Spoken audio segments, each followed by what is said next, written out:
Yeah, drown. What's in your head can't get you out. Oh, we're falling off. Surely we'll get back up. Shout out to Brug.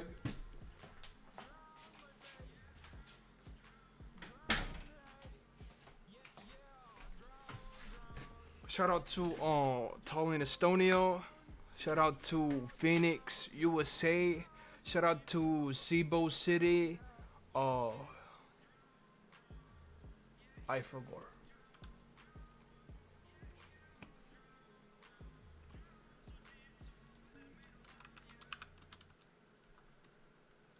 Oh, Philippines. Shout out to Cebu City, Philippines.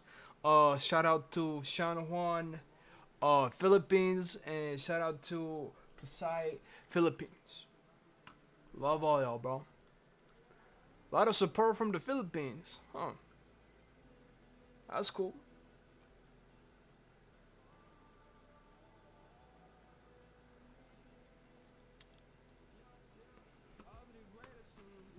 I'll be the greatest.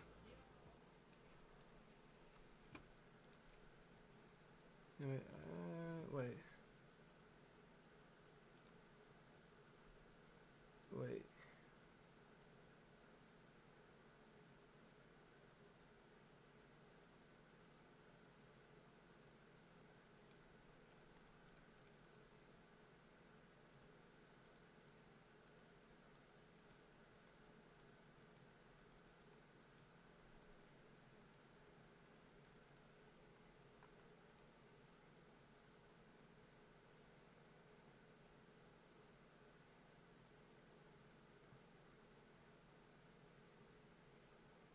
I lost it.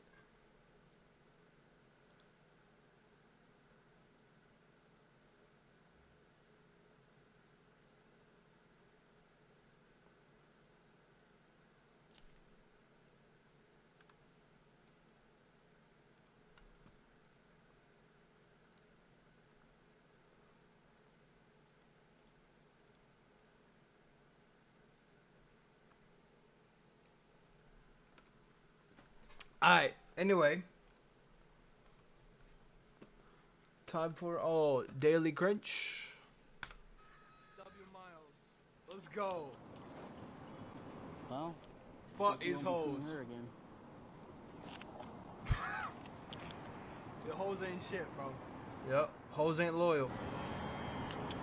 They gonna make out? Hey!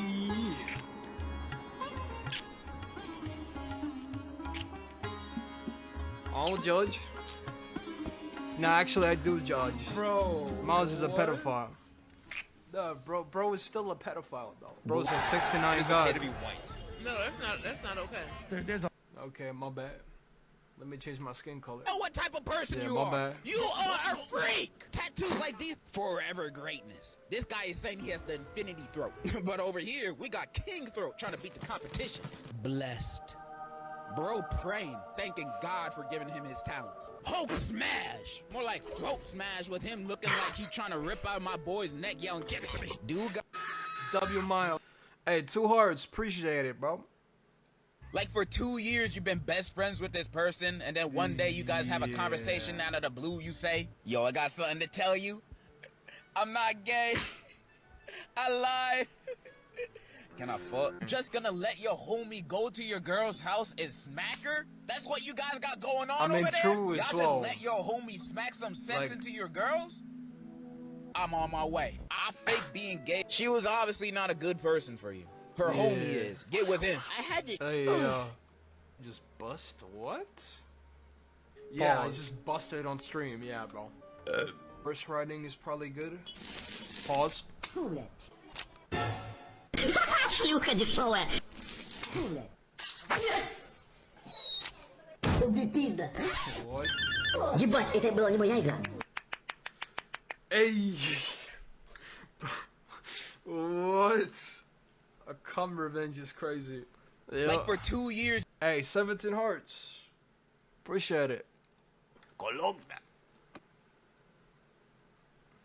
Like for 2 years you've been best friends with this person, and then one day you got. Nah, TikTok was like, nah, bro, you did so bad. Let's go back to the 17. Shit. Bro. Well, it is what it is. How's that going? Okay. You know what? Now that's a W.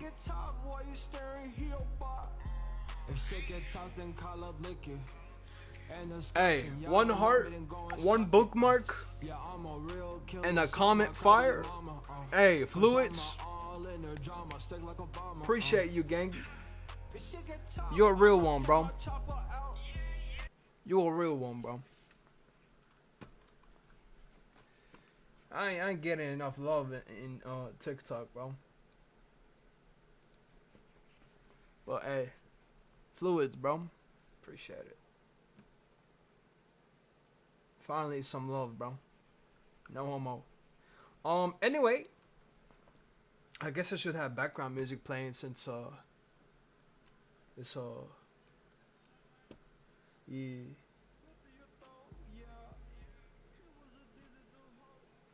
Lil Autizmo on any platform, straight up. Alright, it is a review tier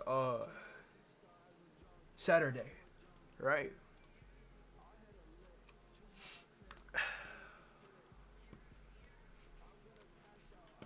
What do we have?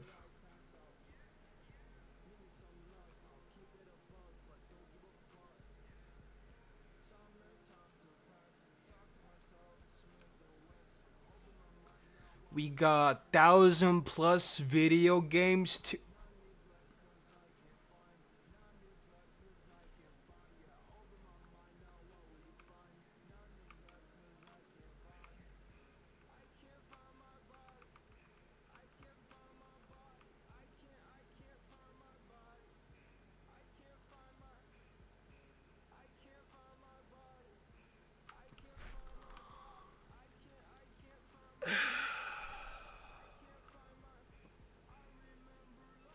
That's a lot of games. Alright. I guess we start. Nightmares, never played it. Never heard of it. Never heard of it. Never heard of it. I think I've played it. It wasn't the best, but I enjoyed it. I'll say great. Hitman 3. I'd say it's more fun than Lego Star Wars. Halo Infinite, never played it. Spider-Man, never played it. Valhalla, never played it. Never heard of it. Hogwarts was fun. Not amazing though. I'll just say good. For now, we'll see if that changes. Never heard of it. Never heard of it. Never heard of it. Never played it. Never played it. Never played it. Never heard of it. Never heard of it. Never played it. Didn't play it. Didn't play it. Never heard of it.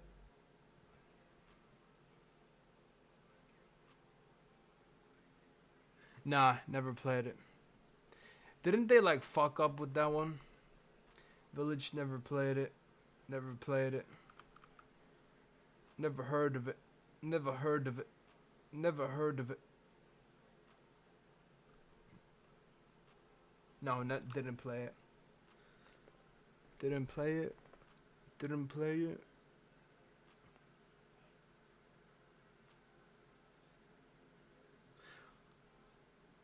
I don't think that's the game that I have.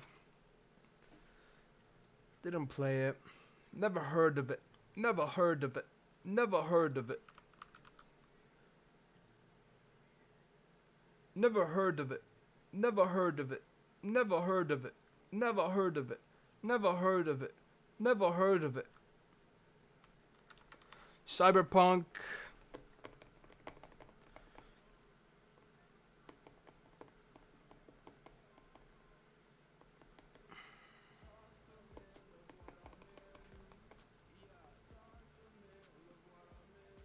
Put you great for now.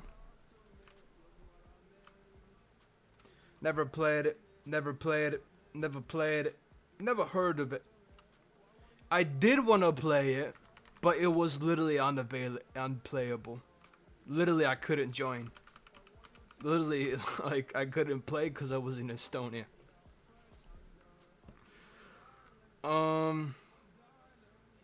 Never played it. Never heard of it. Never played it. Never played it. Never played it. Never played it. Never heard of it. Never heard of it. Never heard of it. Never played it. Never played it? I can't really remember. Never heard of it. Never heard of it. Never heard of it. Never played it. Never played it. Never played it. Never played it. Never played. Never played it. Dying Light 2. Honestly, amazing. I'll put it to amazing. Never played it. Never played it. Never played it. Never played it. Never heard of it. Never played it. Never heard of it. Never played it. Never heard of it. Watch Dogs.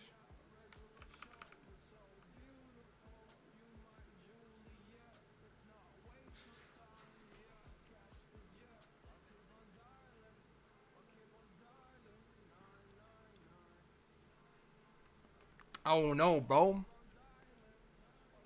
Watch Dogs 1 was way fun.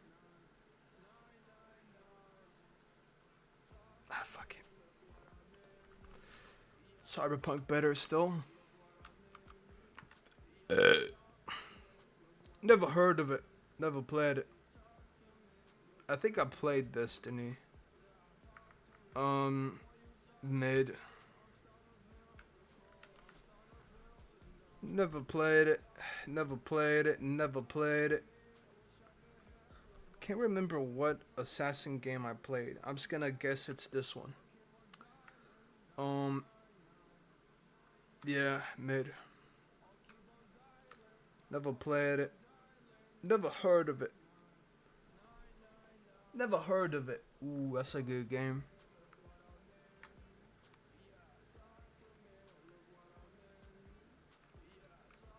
Shadow of Mordor. Shadow of War is perfect if they have it.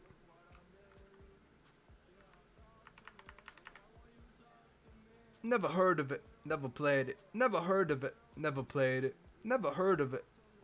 I did play Far Cry 4.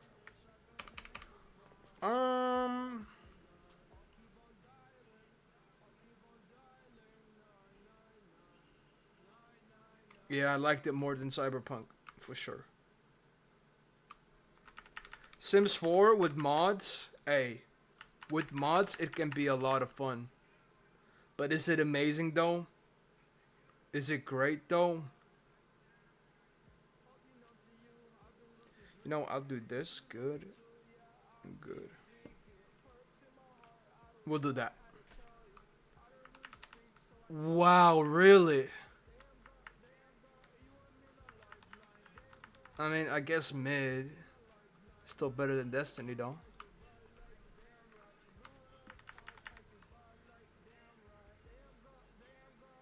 Now with a lot of Lego games, I don't know if I played it. Because I know I played some Batman Lego games, but...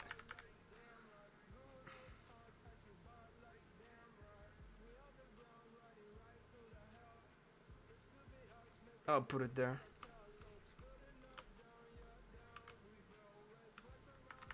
The Evil Within, I played it. I mean, it's a horror game, so I got scared.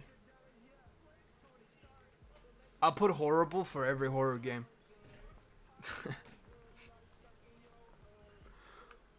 Because, you know, horrible. That I played. Never played it. Never heard of it. Never played it. Never played it. Crossy Road.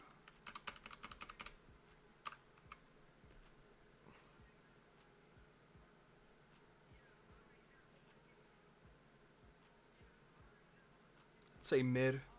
Better than that game though.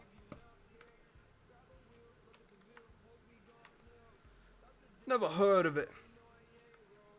Never played it. Never heard of it.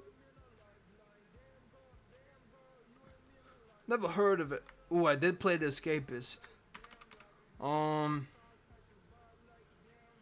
Personally, yeah, mid. Yeah, we'll keep you there. Never played it. Never played it. Is it Telltale? I think that's Telltale. I do like Telltale games.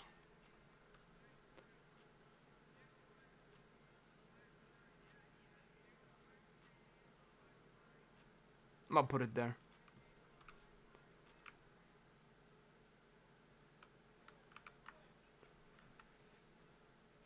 Never played it, never played it, never played it, never played it. Never heard of it. I did play Little Big Planet. I think it was 3 though. I'd say it's good.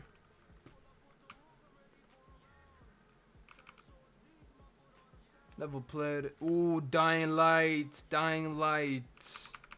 That was so much fun though.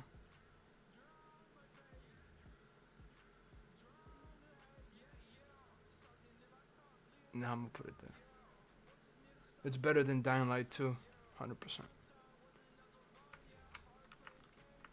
Never played it. Never played it. Never heard about it. I think I played it.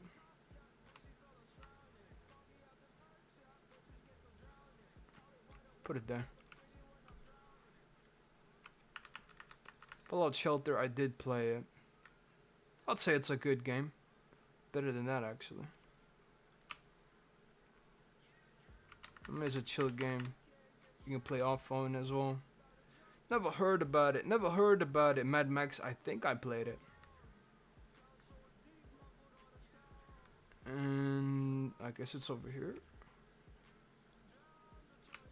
Yeah. Ooh, that was a good game. You know what? Perfect. Perfect, perfect, perfect.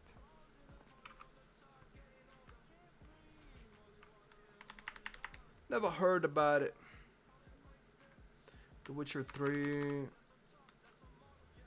I'm gonna put you there.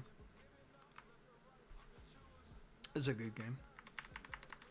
Mortal Kombat X.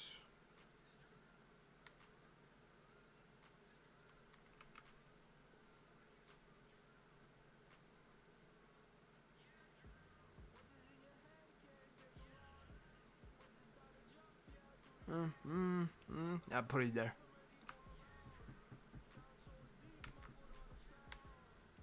Never heard about it. Never heard about it. Never played it. Never played it. Never heard about it. Never heard about it. Never heard about it. Never played it. Never played it. I did play Rocket League. It's a mid game. Welcome back. You were never here. What?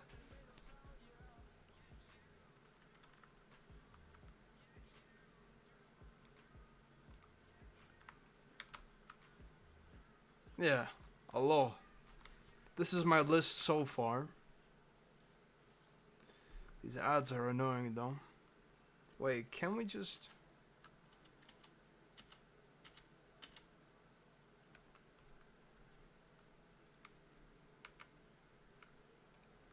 There you go, that's way better. Kinda. Never heard about it. Clash Royale. Yeah, a lot of games. Have I played? No, I don't think I have. Slime Rancher. I have played it.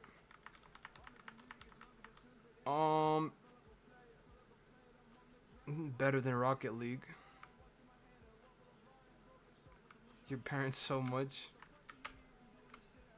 Darkest Dungeon. I played it.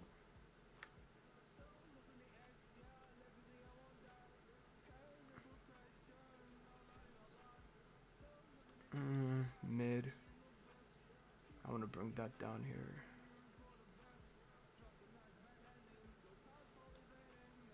Yeah. What happened? Tom Raider. I played it.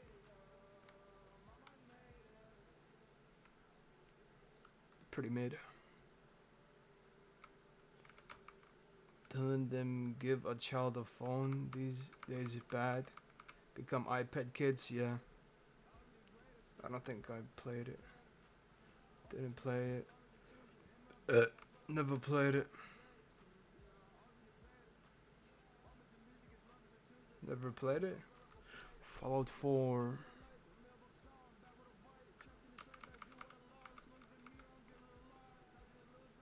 With mods, could be perfect. Not that you turned good. Well, guess they'll have to see. Shorts back then. I don't think this is that Need for Speed game that I really liked. I don't think that's that, so didn't play it. Never played it. Never played it. Never played it. Never heard about it. Battlefront was cool.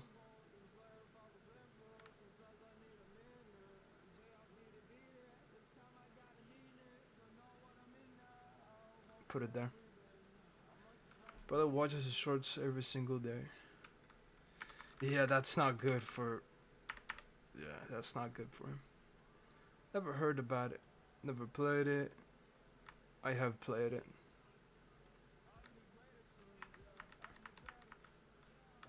Insufferable, I guess. Never played it. Never played it. Never played it. Never played it. I mean, never heard about it. Never played it. Never played it. I have actually played this game. I'll just say bad.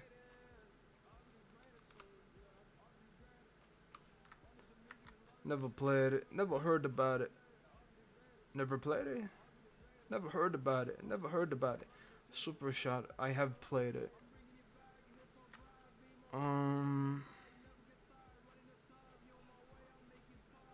Yes. Sure.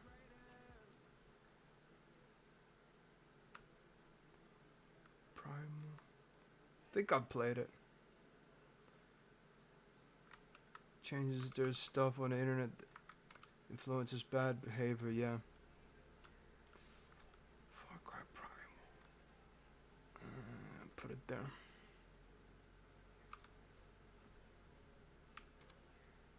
Never played it. Never heard about it. I mean, normal Hitman and 3, I mean, really? That's like basically the same game. Put it there. It's all DLCs. Never played it. Never heard about it. Monday you'll make your brother's phone YouTube Kids only that doesn't have shorts. Oh, interesting. Never played it. Is it a Telltale? Yeah, it is. That was fun.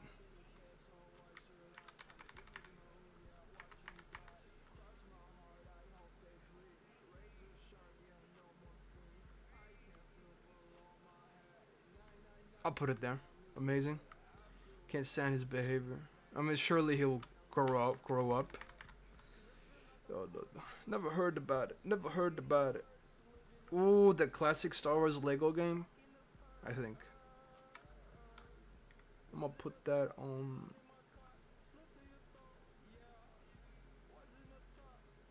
Great. The same tantrums as iPad kids. Oh no. Never heard about it. Never heard about it. Never heard about it. Never played it. Never heard about it. Never played it. Never heard about it. Never played it.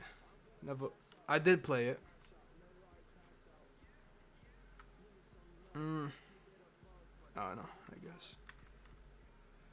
He always gets what he wants. Yeah, he's getting spoiled. GG. Mafia 3. I think I played it. That was a pretty good game. I'll put it great. It's bad and you can't do anything about it. It's killing you. Yeah. Battlefield 1. I liked it. I guess good. Put him. Yeah, there, sure. Never played it. Never played it. Ooh, No Man's Sky. Where the...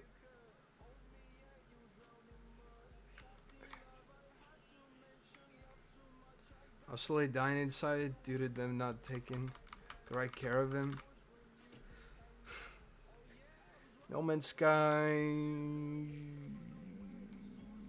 I'd say great. Yeah.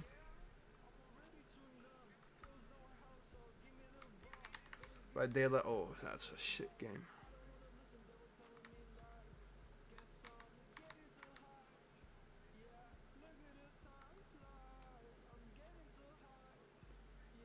Okay, so put it there. You're not allowed to sleep alone.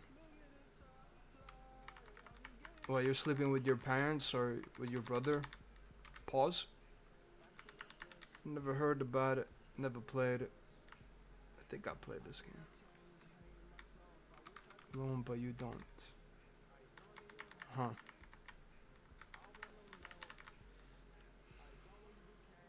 I'd say it's good, I guess. I'll put that there.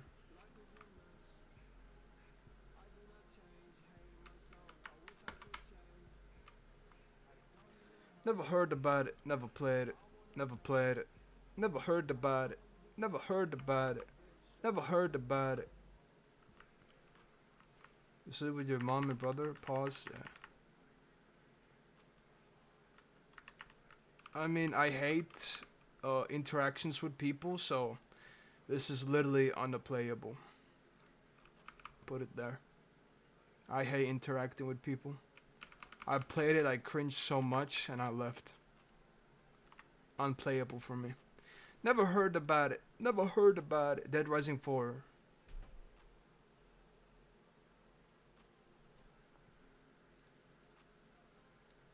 Sounds familiar.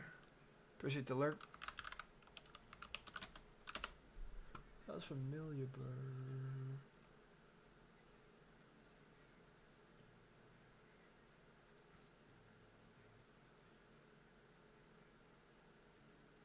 Wait, I don't think I've played it.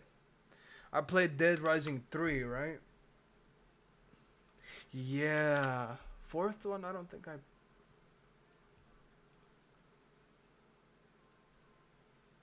I feel like fourth one is shit, right?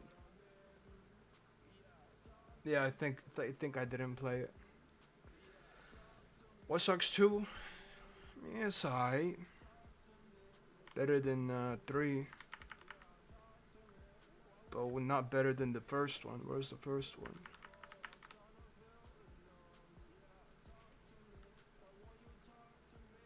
I mean, it's a good game. I'll put it there.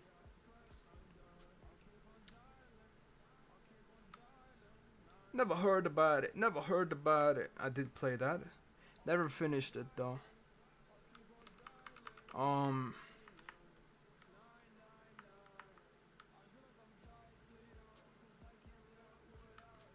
Honestly, mid. Put that there too. Mid. Yeah, fuck it. I'll put that to mid too. There you go.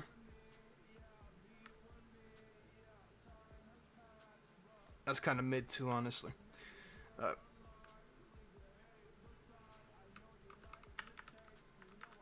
Welcome back. Never played it. Never played it. Never played it. Never heard about it. Never played it. Never played it. Fair. Never played it. Never heard about it. Never played it. Never heard about it. Never played it. Never played it. Never played it. I have played The Long Dark. I'll say it's good. I do like some survival shit. Put it there. Someone do Genshin Impact? Well, yeah, because Genshin Impact copied Zelda. Literally, that's why. Injustice 2, that's good.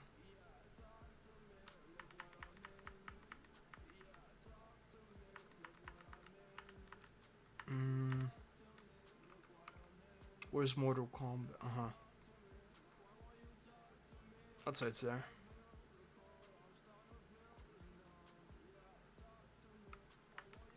Outlast, never played it. Never heard about it. Never played it. Fortnite, I unfortunately have played it. Look down on Zelda because of Genshin. I guess it's playable, but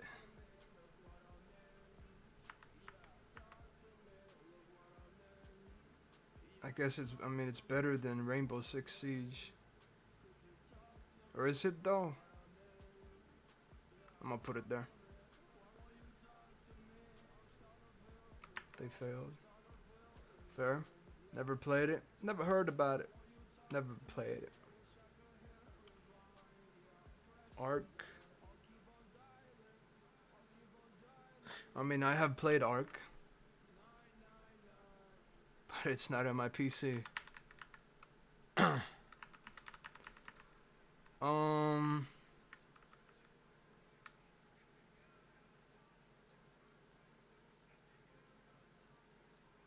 I guess good.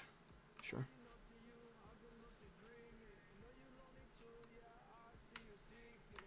Never played it. Never played it. Never played it. Never heard about it. Never played it. Never played it. Ooh, Fractured Butthole.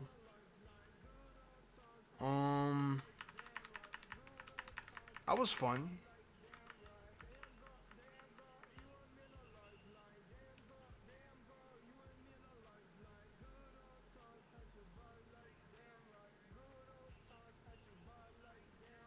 I'll put it there.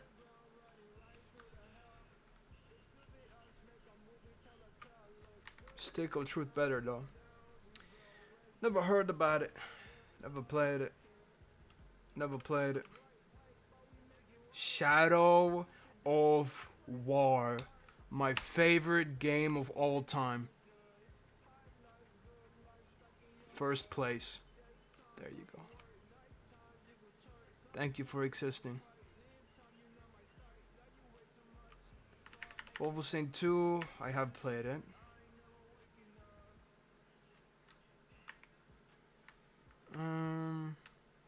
Say it's mid.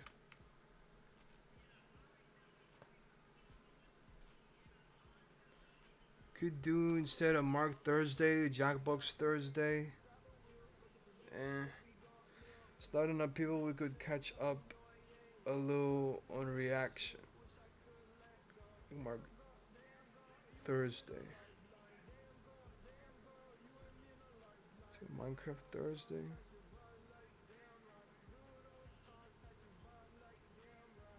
Nah, there's no point for it.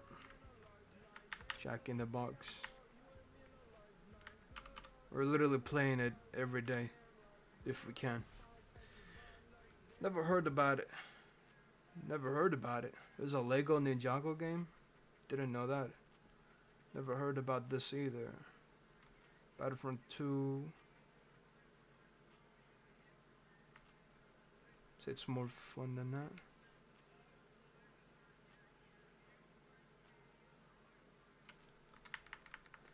Never heard about it. Never heard about it. Never played it. Never played it. Never played it. Never played it. Never played it. Never heard about it. Never played it. Never played it. Rust. 3 hours is better. I don't know. Where's Ark? I put Ark over here. Honestly, Rust made people way too toxic. Way out. Never played it. Never played it. Never heard about it. Over and over again. Yeah. Never heard about it. Oh, no. Never played it. Never played it. I have played Far Cry 5.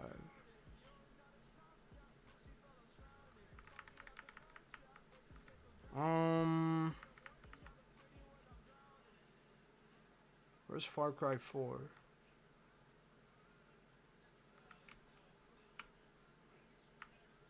Huh? Oh, I'm blind. Great.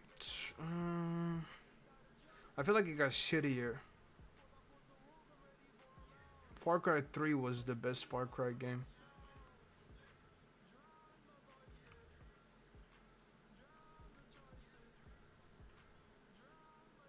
Or is.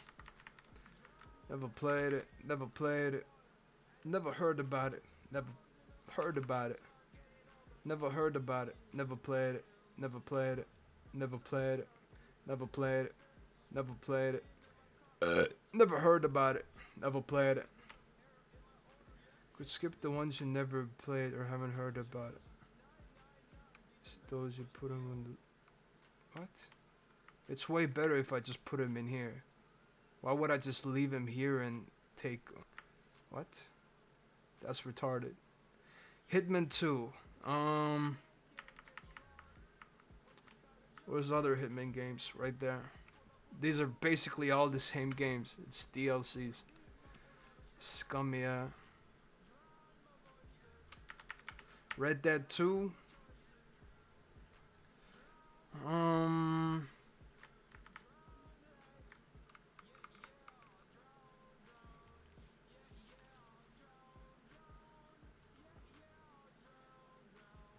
gonna say amazing.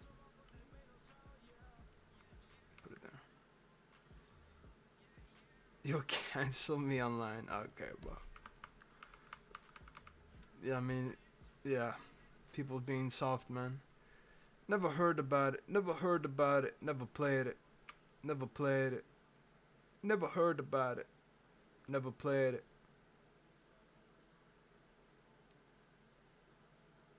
Never played it. No,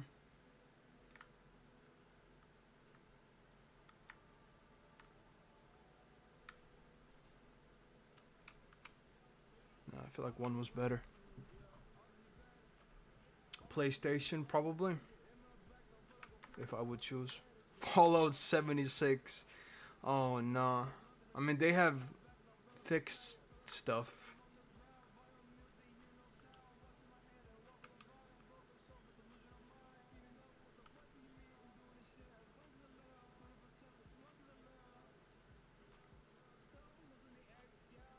Sure, put it there.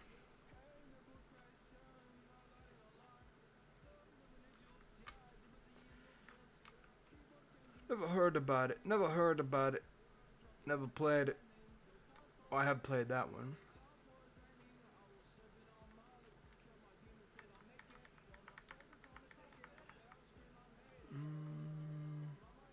Put Star Wars there.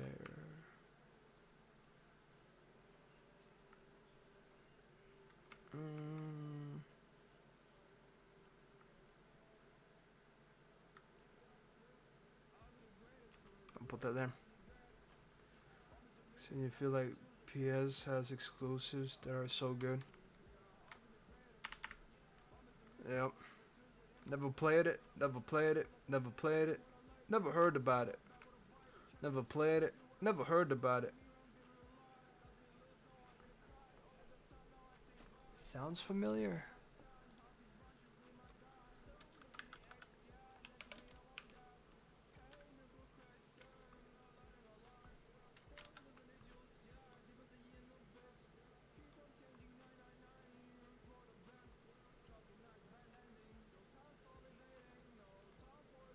Oh yeah, I have played it.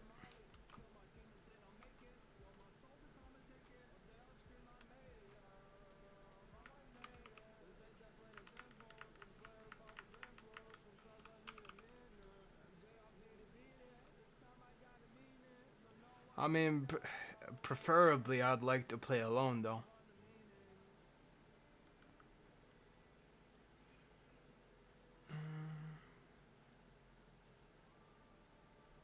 I'd say it's great. Other than Minecraft,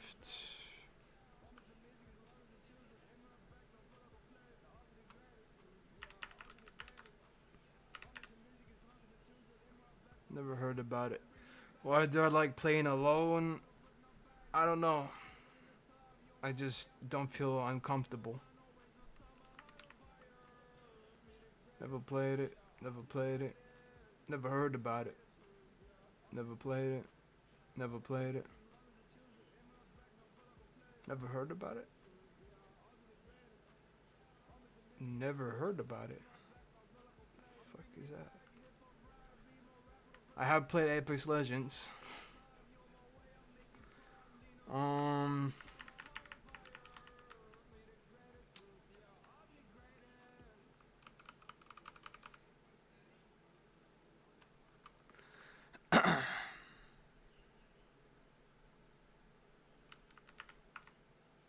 Yeah, you did.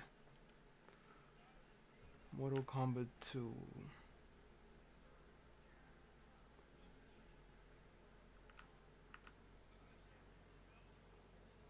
That was better than that, I think.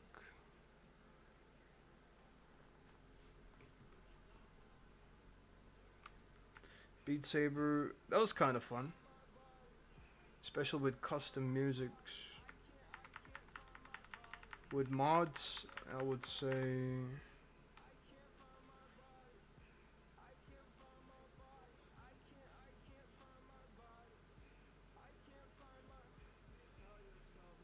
Sure, yeah.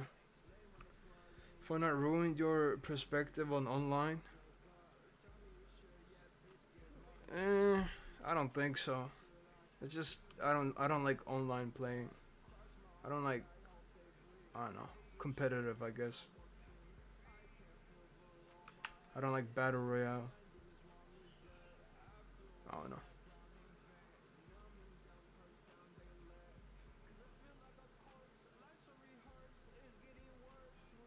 So much to go through still.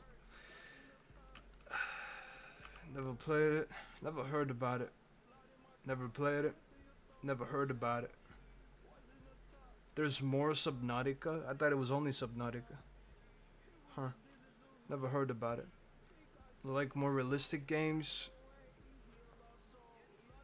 I mean, survival games, yeah. But realistic games, I don't know. Never heard about it. Never heard about it. Never heard about it. Never heard about it.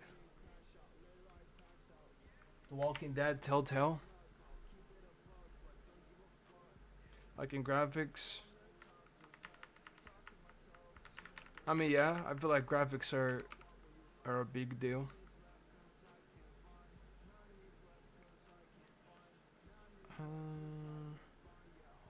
No, I gotta put amazing.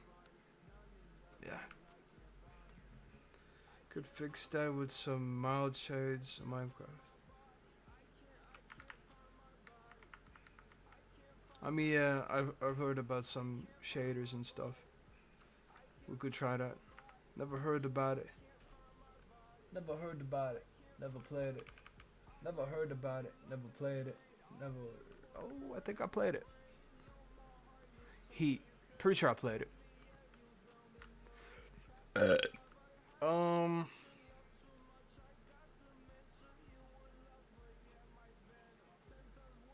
I'd say it's good. Put it there.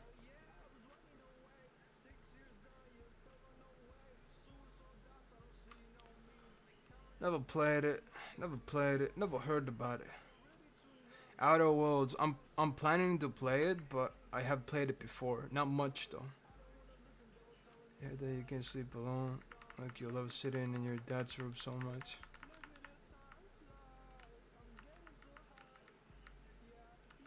Fair. But what I've played, I did like the game.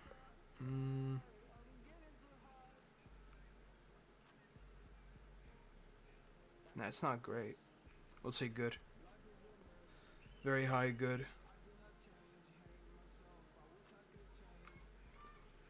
Never heard about it. Never heard about it. Never heard about it. I have played this. This is more like a story type of game. Got it for free though.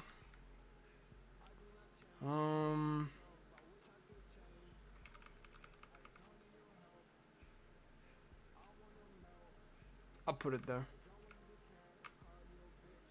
There's no more people running in and out, in and out. What? Never heard about it. Never played it. Never heard about it. Never played it. Never heard about it. Never played it. Never played it. Never heard about it. Never heard about it. Never played it. Never played it. Actually have played it.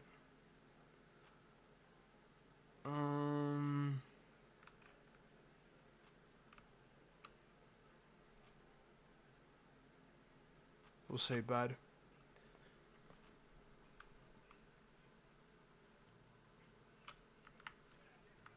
Never heard about it. Never played it. Never heard about it. Actually, I have played it.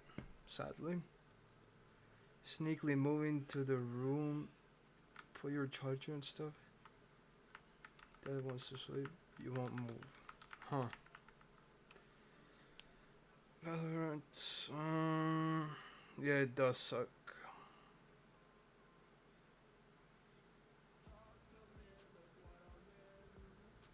I don't know. Put it there.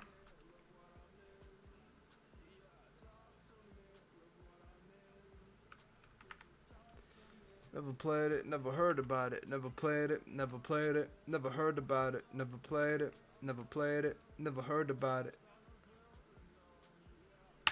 Actually, I have played it.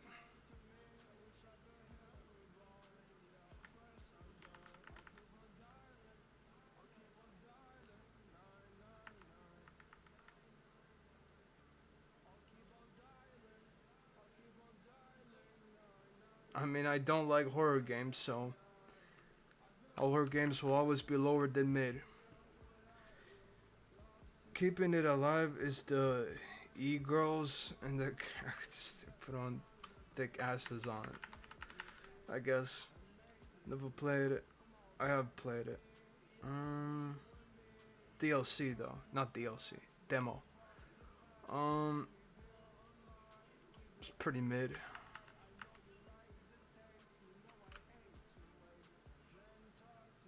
It's in common, but so less in common.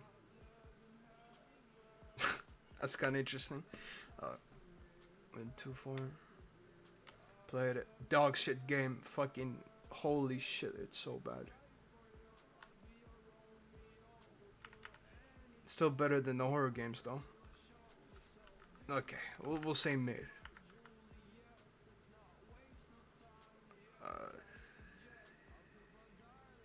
You know what? The best mid game I've played. It was so bad that it actually added some pluses. Sure. Best of the mid games I've played.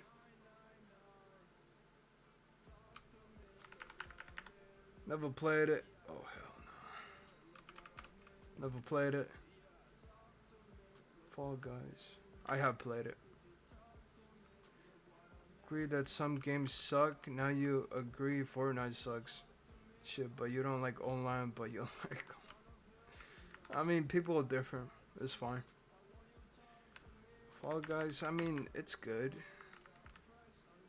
Or mid. I don't know, put it there.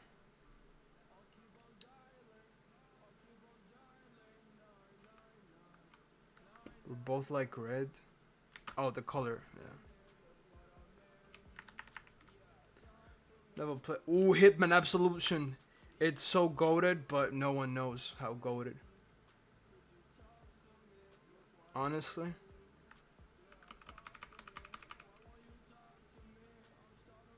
I'm gonna put it there. Perfect. It's so underrated.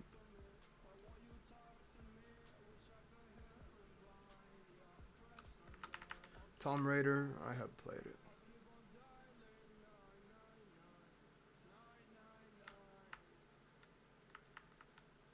was the other Tomb Raider game? I think it was a bit better. Sure.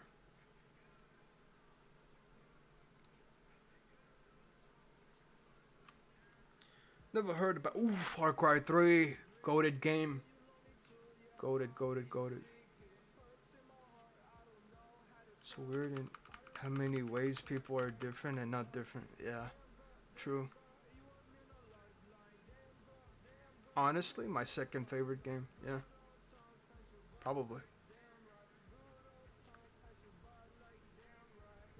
And the mods where you can play as the red team. Amazing. Never heard about it. Never played it. Never heard about it. Never played it. Never heard about it. Never played it. Never heard about it. Never heard about it. Never heard about it. Geometry Dash, I have played it. But it is kind of rage game though. So I'm gonna say mid.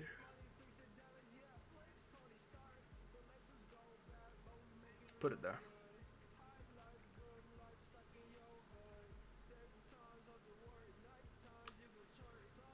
Never played it. Never.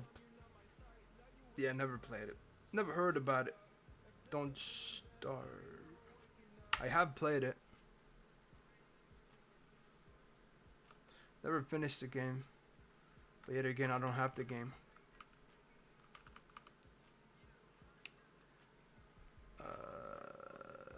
I'd say it's good though.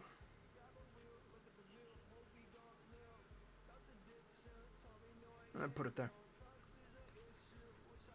Sleep alone. Your brother wasn't born yet, but they let you sleep alone. Late, but when you were about to sleep, your mom came and got in the bed to sleep. Yeah, that happens. Last of Us. Never played it. Never heard about it. Papers, Please.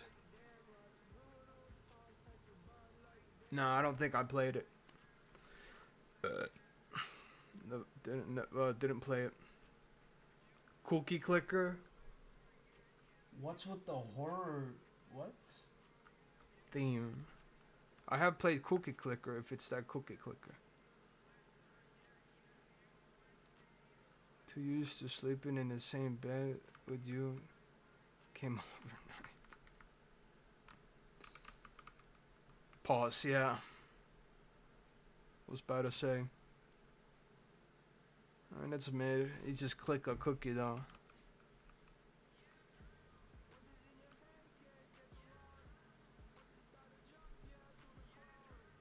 I mean, yeah, put it there.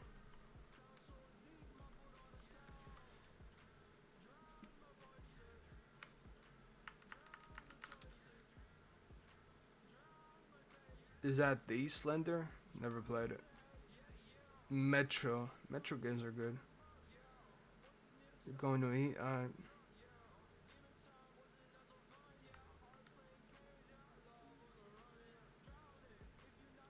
think that was more fun than that.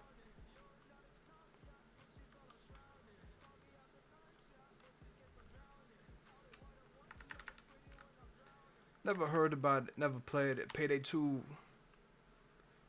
There was a time when I've played a shit ton of Payday 2. But I'm gonna go with, you know what? Good.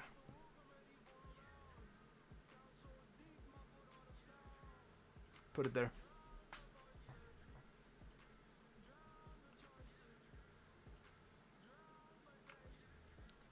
Never played Injustice.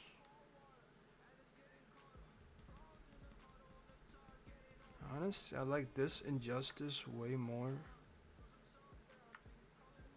Wait, where?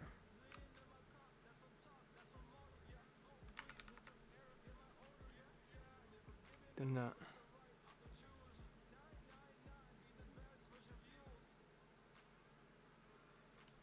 Or am I getting mixed up? I don't know.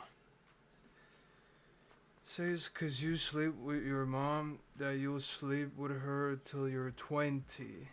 Like you can't sleep alone in this circumstance. What? Nah, that's crazy though. till you're 20.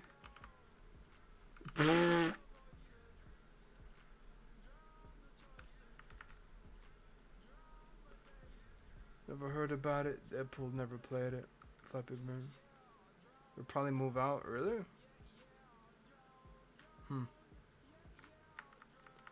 Flappy Bird. I guess put it there.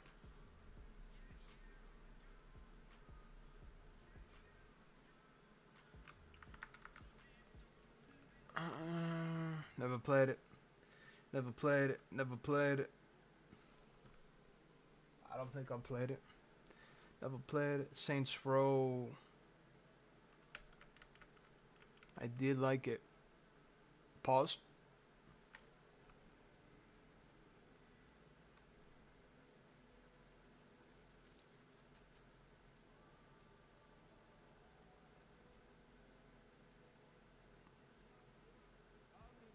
Put it there. Actually, put it there. Shit in your ass. It be like that. To make money to move out. I mean, yeah. Stanley. Have I played Stanley? I feel like I have, but I feel like I haven't. I don't know. Wolf Among Us. I've played it.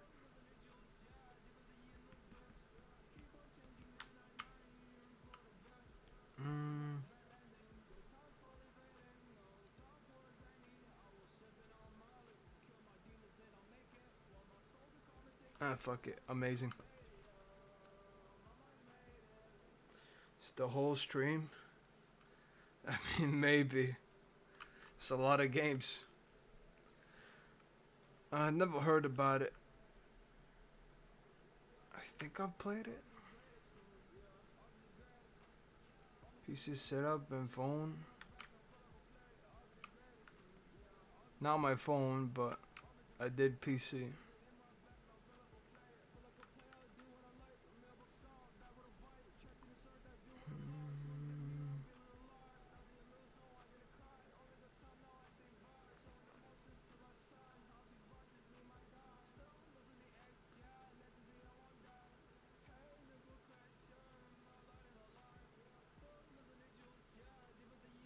There.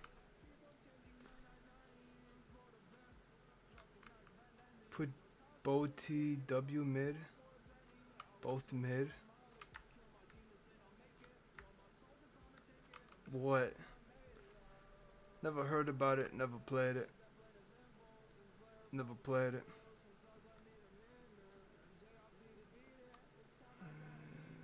Never heard about it. The Wild Zelda. I mean, there are way better games than that, but I never heard about it. Never played it. Never heard about it. GTA 5.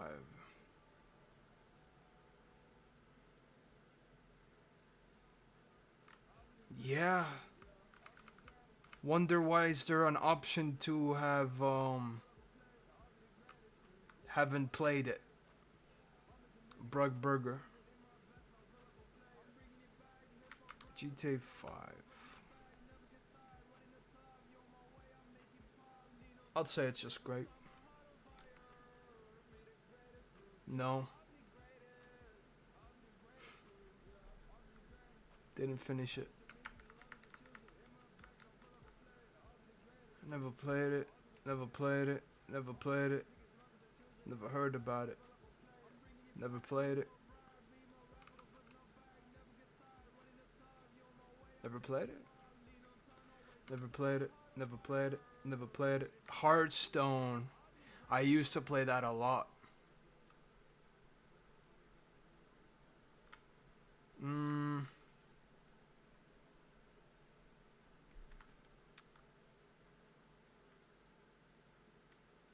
But I'm gonna put it there for now.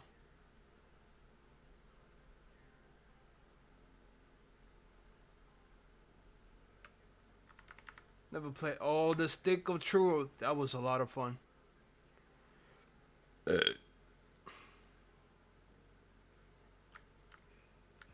Is it perfect though?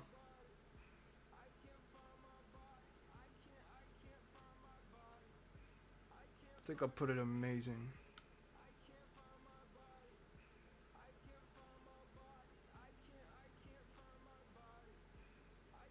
Yeah.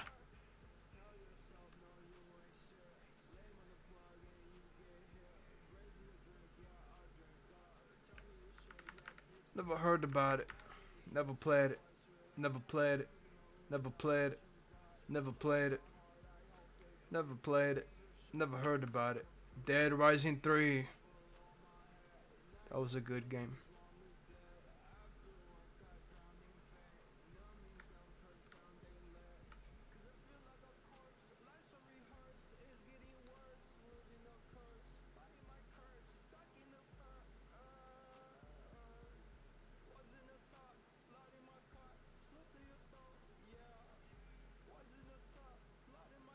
Yeah. I like a lot of zombie survival games. Or something like that. Or a necromancer game. Never heard about it. Never played it. Never played it. Never played it. Never heard about it. Never heard about it. I think I played this one. 7 Days to Die? Nah. Trash. Never played it though. Um, that's online. That's like Rust.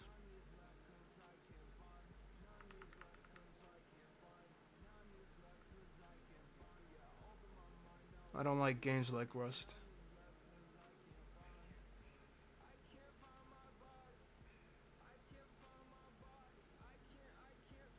Yet again, I do have Ark and Good. That is a lot. I mean, it's close to Rust. But yet again, you can play it single player. Way more fun. Alright.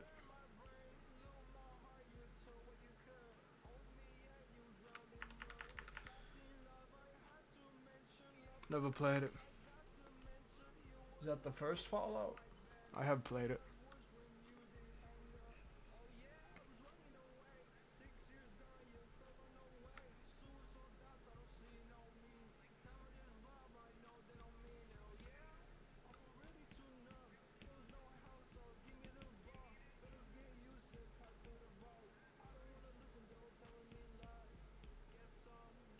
You moron!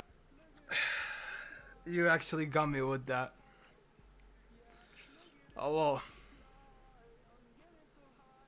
Finally got me with the moron. No, I'm gonna put it there.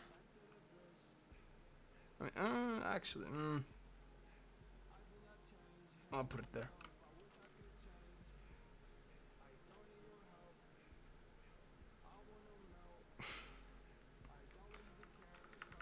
Never heard about it. Never heard about it. Never heard about it. Never heard about it. Never heard about it. Have I played it?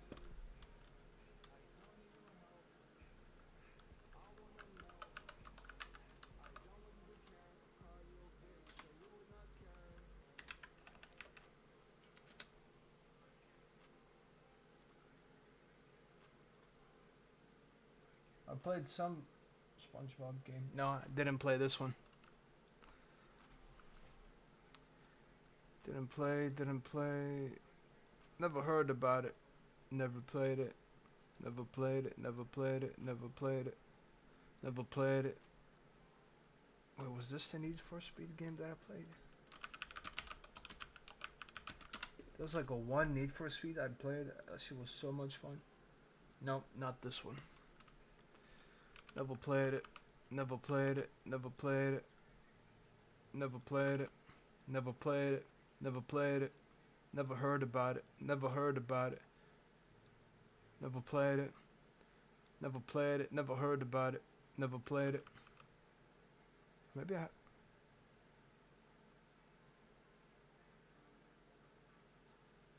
feel like I played it.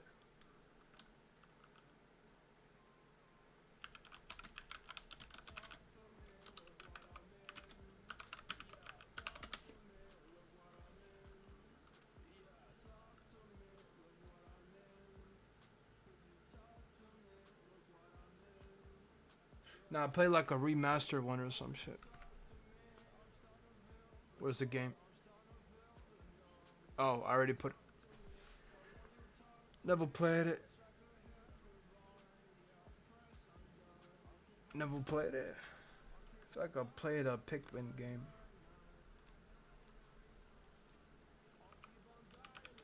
Was it Pikmin 2?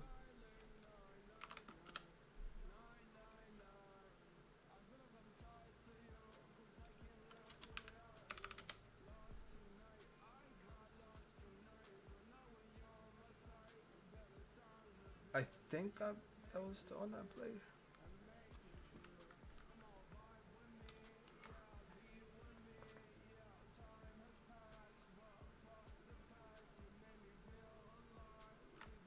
Mm,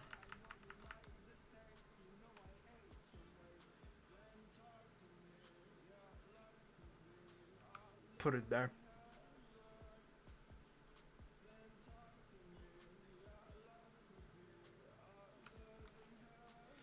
Never played it, never heard about it, never heard about it, never heard about it, never played it, never heard about it, never played it, never heard about it, never heard about it, never heard about it, never played it, never heard about it.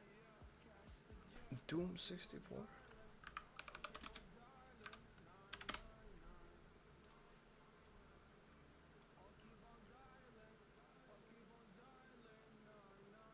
I feel like I played this one.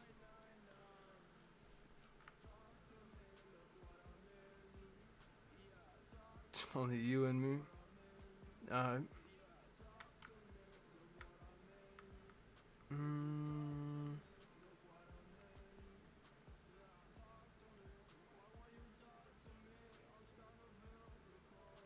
I'll put it there.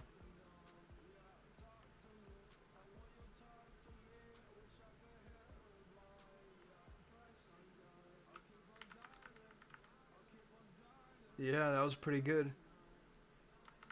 Never played it. Never played it. Never heard about it. Never heard about it. Never heard about it. Never heard about it. Never heard about it. Never played it. Never heard about it. Never heard about it. Never heard about it. Never heard about it. I have actually played it. Very first one. That was ass though.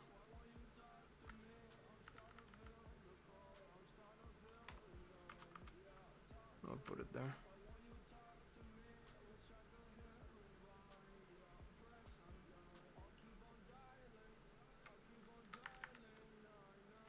Never played it. Gary's Mod.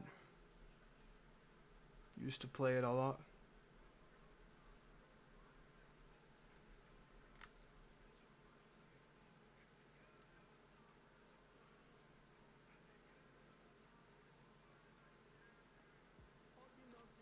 Put it there.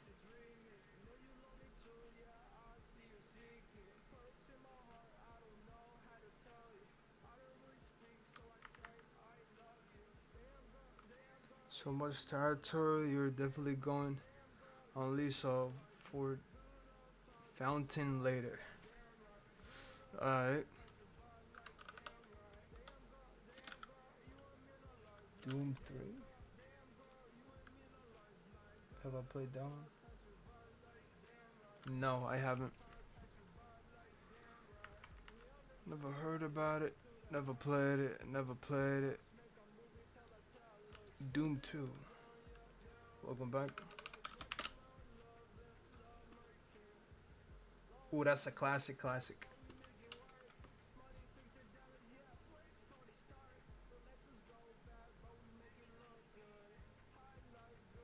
Stuck in your hood.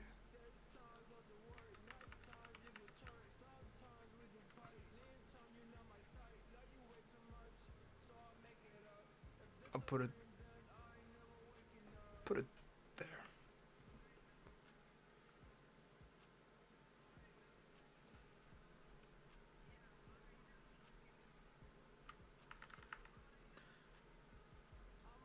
Never played it. Never heard about it. Alright, how much we got? There's a lot. There's a lot more. Okay. I think I'm gonna check the links. There's a lot more. Yeah, Saban did. Little break from the rating.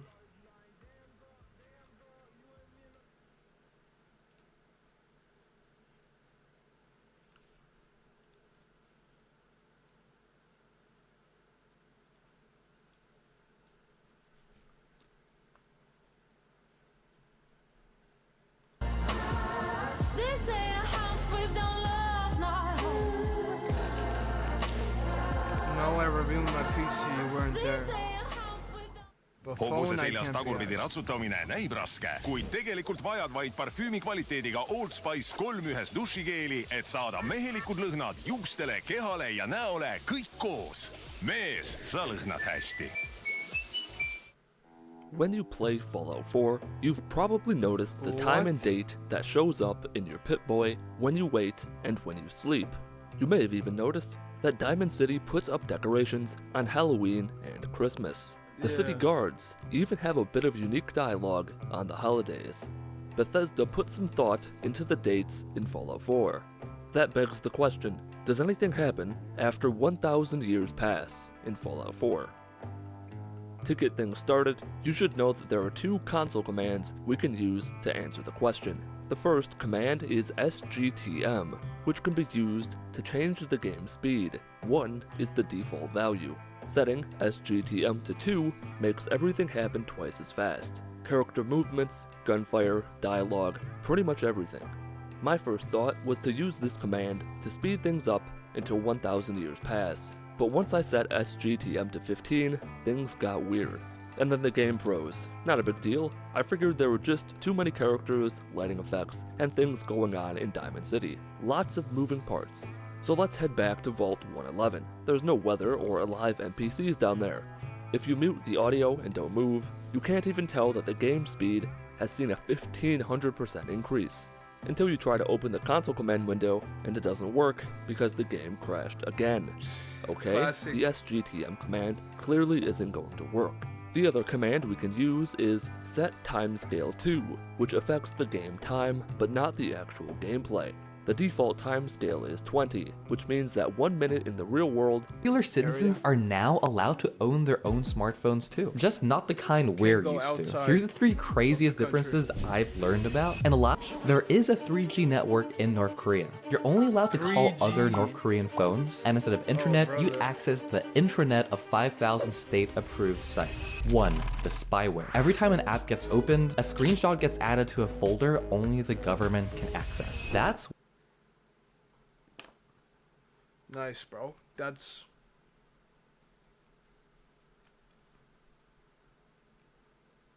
When it first arrived from Amazon, I didn't know what it was. Okay. What is it? You'll see. It's called Amazon Echo. What does it do? Alexa, what do you do? You moron! I work for a living, you moron! Awesome. Alexa, play rock music. That's Alexa, not wrong. stop. Wait, I want to try. Alexa, what time is it? What was that? Did you forget something, You maggot? don't have to yell at it. Echo is pretty neat because it knows all sorts of things. It's on All you have to do is ask. Alexa, how tall is Mount Everest? You will call me Sergeant or Sergeant Dornan. Do you understand me? If I like you, you can call me Sarge. But guess what? I don't like you. Do you understand?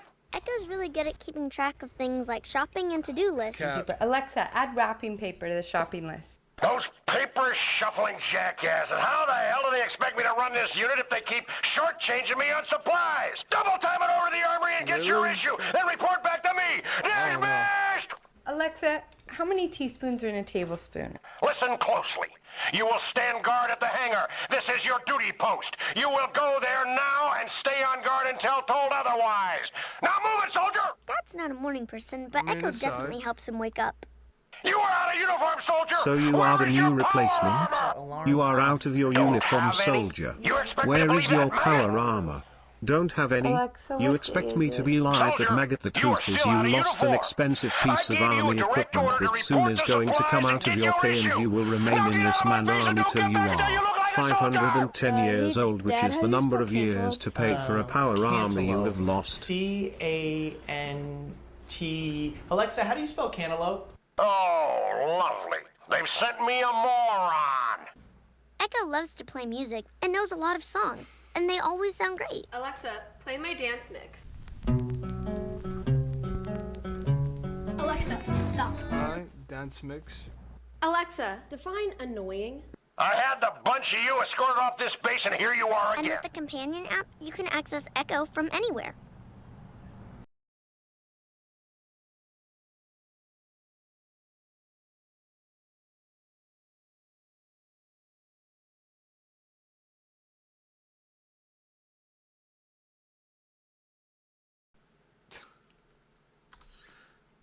Alright.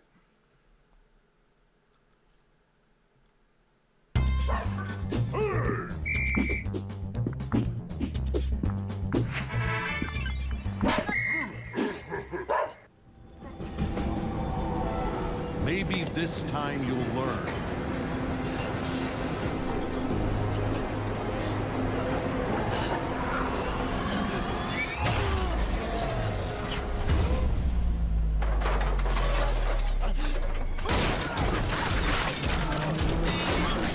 What?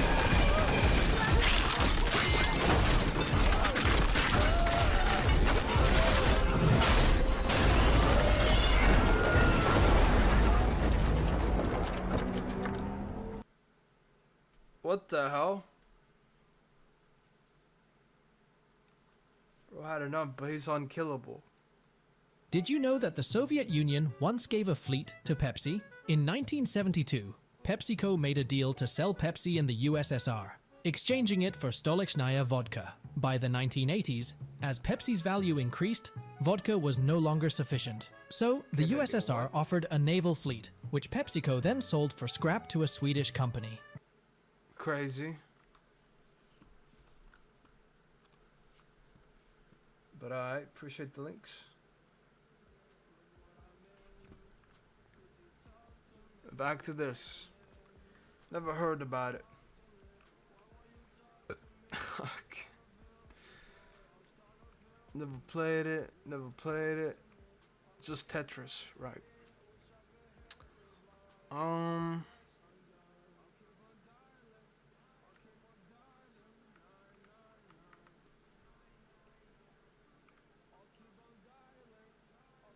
Say it's better than Flappy Bird.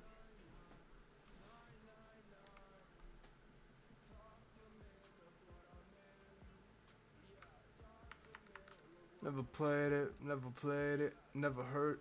Nah, never played it. Never played it. That's an OG. Yeah, but like, nah, bro. Just because it's OG doesn't mean it's better than every other game. Never played it. Never heard about it. Never heard about it. You like it? I mean, mid is mid. I like it too. It doesn't mean it's bad. Never played it. Never played it. Far Cry. Never played it.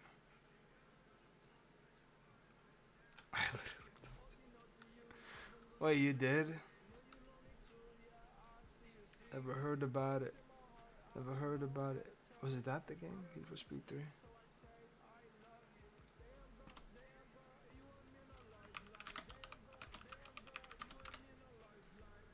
No, that's not the game.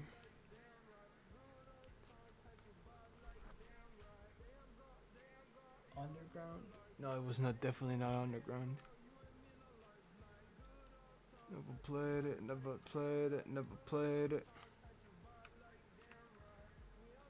Never heard about it, never heard about it, never heard about it. Never played it, never played it. Never played it, never played it, never played it, never played it. Never played it. I think I played this one.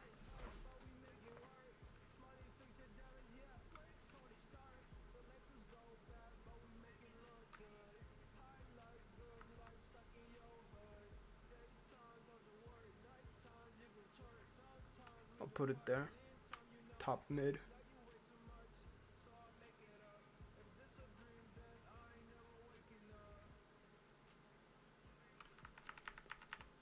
Never played it, never played it, never played it, never played it. Never played it, never heard about it. Never heard about it. Do the tier off stream. Free, what? Never played it, never heard about it. Never heard about it. Never played it, never played it. Never heard about it. Never played it, never heard about it. Never played it, never played it, never played it, never played it, never played it, never played it, never played it. Duke Nukem. That's kind of classic. Where did I put Dooms? So it's better than Doom. Where's Doom 2? Better than that. I'm gonna put it there.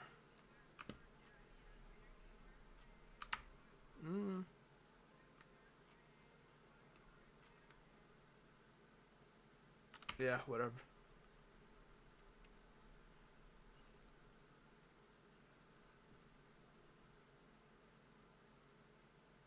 Yeah.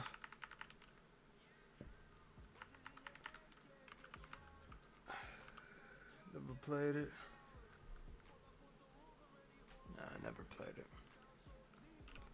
Never played it, never played it, never played it, never played it, never played it, never heard about it, never heard about it, never heard about it. Never played it, never heard about it. WarioWare touched. Did Wario got touched there? Hey, yo. Never heard about it. That's a chemical game. Never heard about it. Never heard about it. Never played it. Yeah, pause. Never played it. Never played it. Never heard about it. Did I play the first Duke Nukem? Oh, that game, yeah.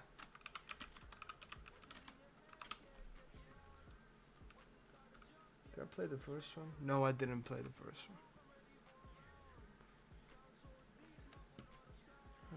Nope. Never played it. Never heard about it. Never played it. Snake, yo. Nokia, bro. That is classic, though.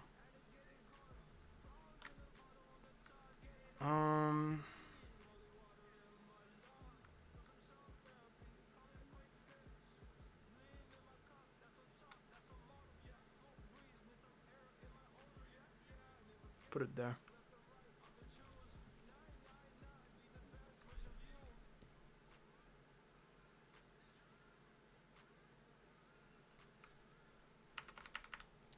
Never played it, never heard about it. Never played it, never played it, never played it. Never played it, never played it, never heard about it, never heard about it. The SpongeBob SquarePants movie, but it's a game.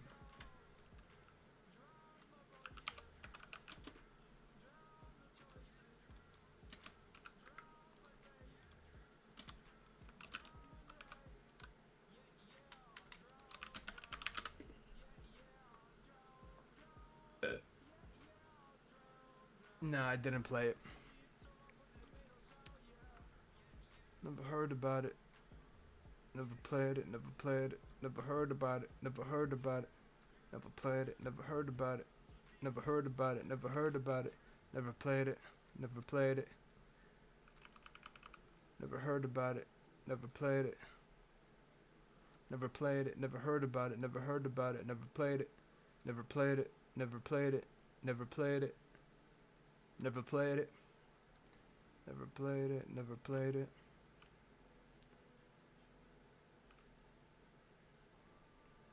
Doom 1. Did I play that too? Oh, that's the classic. Classic Doom game.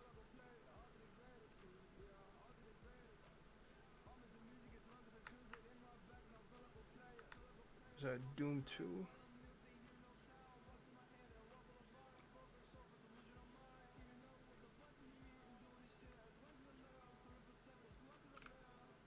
Put it there. Sure.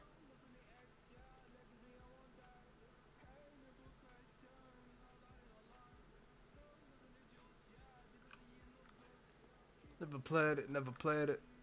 Never heard about it, never heard about it, never heard about it. Never heard about it. Never heard about it. Never played it. Never played it, never played it, never played it. Never heard about it, never heard about it. Never played it. Never played it. Never heard about it, never played it, never heard about it. Never heard about it, never played it. Never prayed it, never played it. Never played it, never played it. Never heard about it, never played it. Never heard about it, never played it. Never played it, never heard about it, never heard about it. Network worker possessed 600 children. Oh no. He was arrested, good. Never played it, never played it. Never heard about it, never played it. Never played it.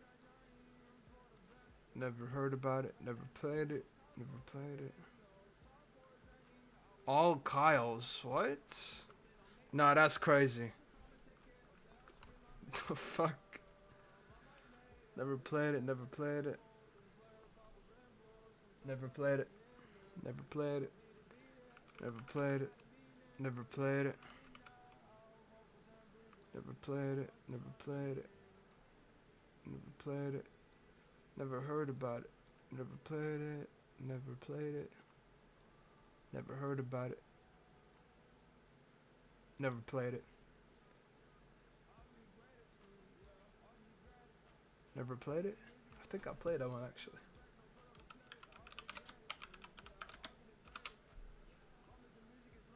Nah.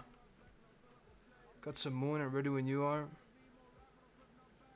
Pick of that guy, okay. Sure. Never played it, never heard about it, never played it, never played it, never played it. I do have Fallout 2, maybe I should play it. Never played it. Never heard about it, never heard about it, never heard about it. Never played it, never heard about it, never heard about it. Never heard about it, never played it, never played it, never played it, never played it, never heard about it, never played it, never played it, never heard about it, never heard about it. I have played Warcraft.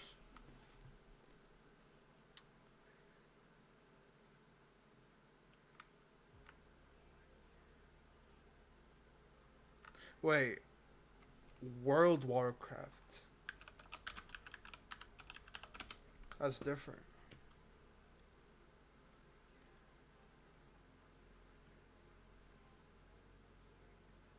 Oh no, that's still World of Warcraft.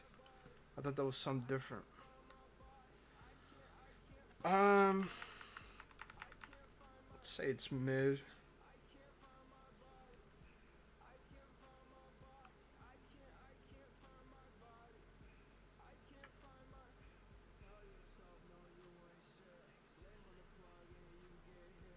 Put it there. There's called General.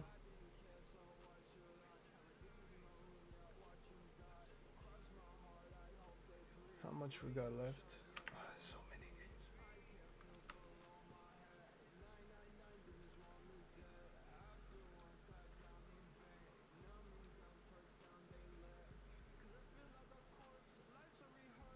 Oh, I actually heard about this. Yeah. Bro looks like a fucking Discord moderator.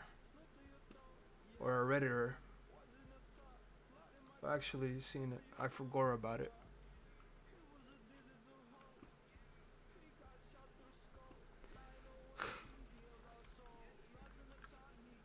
I guess I should look at the links.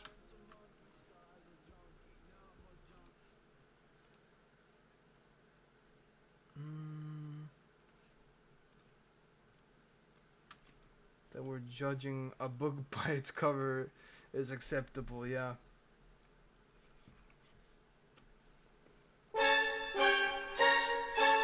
Do you know how to read? Yeah, I do.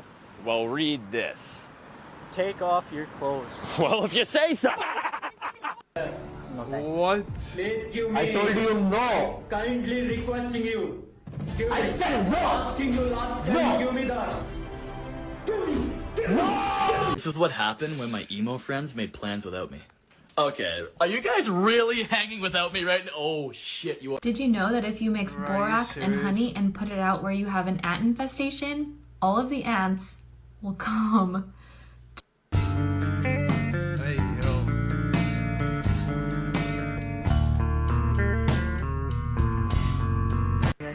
What? What? Did you say that? Oh shit, I dropped my pencil. Can you get it for me?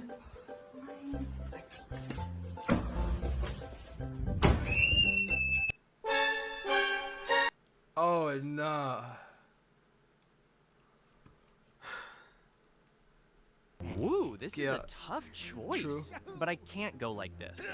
I'll give up my sword. George Carlin was one of the greatest comedians to ever live. His laser-focused rants exposed the stupidity and hypocrisy of his time. The world is ever poorer for losing out on the jokes he could have come up with using the past 16 years of material. But even though he isn't here today, what he accomplished still proves he was far ahead of his time. The topics he ranted about, the vices he exposed, and the points he made are even more relevant today than they were when he was alive. They got you by the balls. So let's explore the aspects of society that George Carlin's jokes try to warn us of.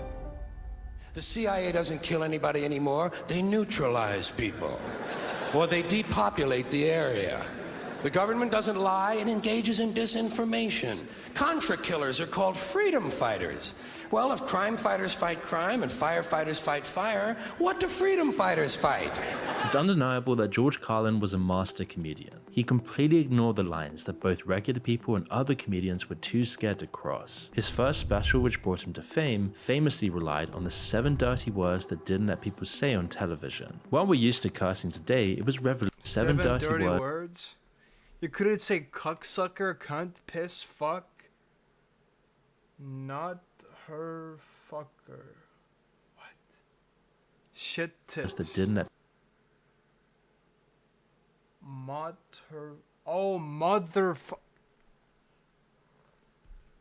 I can't read. People say on television. While we're used to cursing today, it was revolutionary for the time. George even got arrested in 1972 for performing the act. It wasn't just there for the sake of it though. Underneath the shock value, each of George Carlin's bits were examples of his own personal philosophy of common sense. Ass is all right on television. You can say on television things like, well, you've made a perfect ass of yourself tonight. But you can't say, hey, let's go get some ass.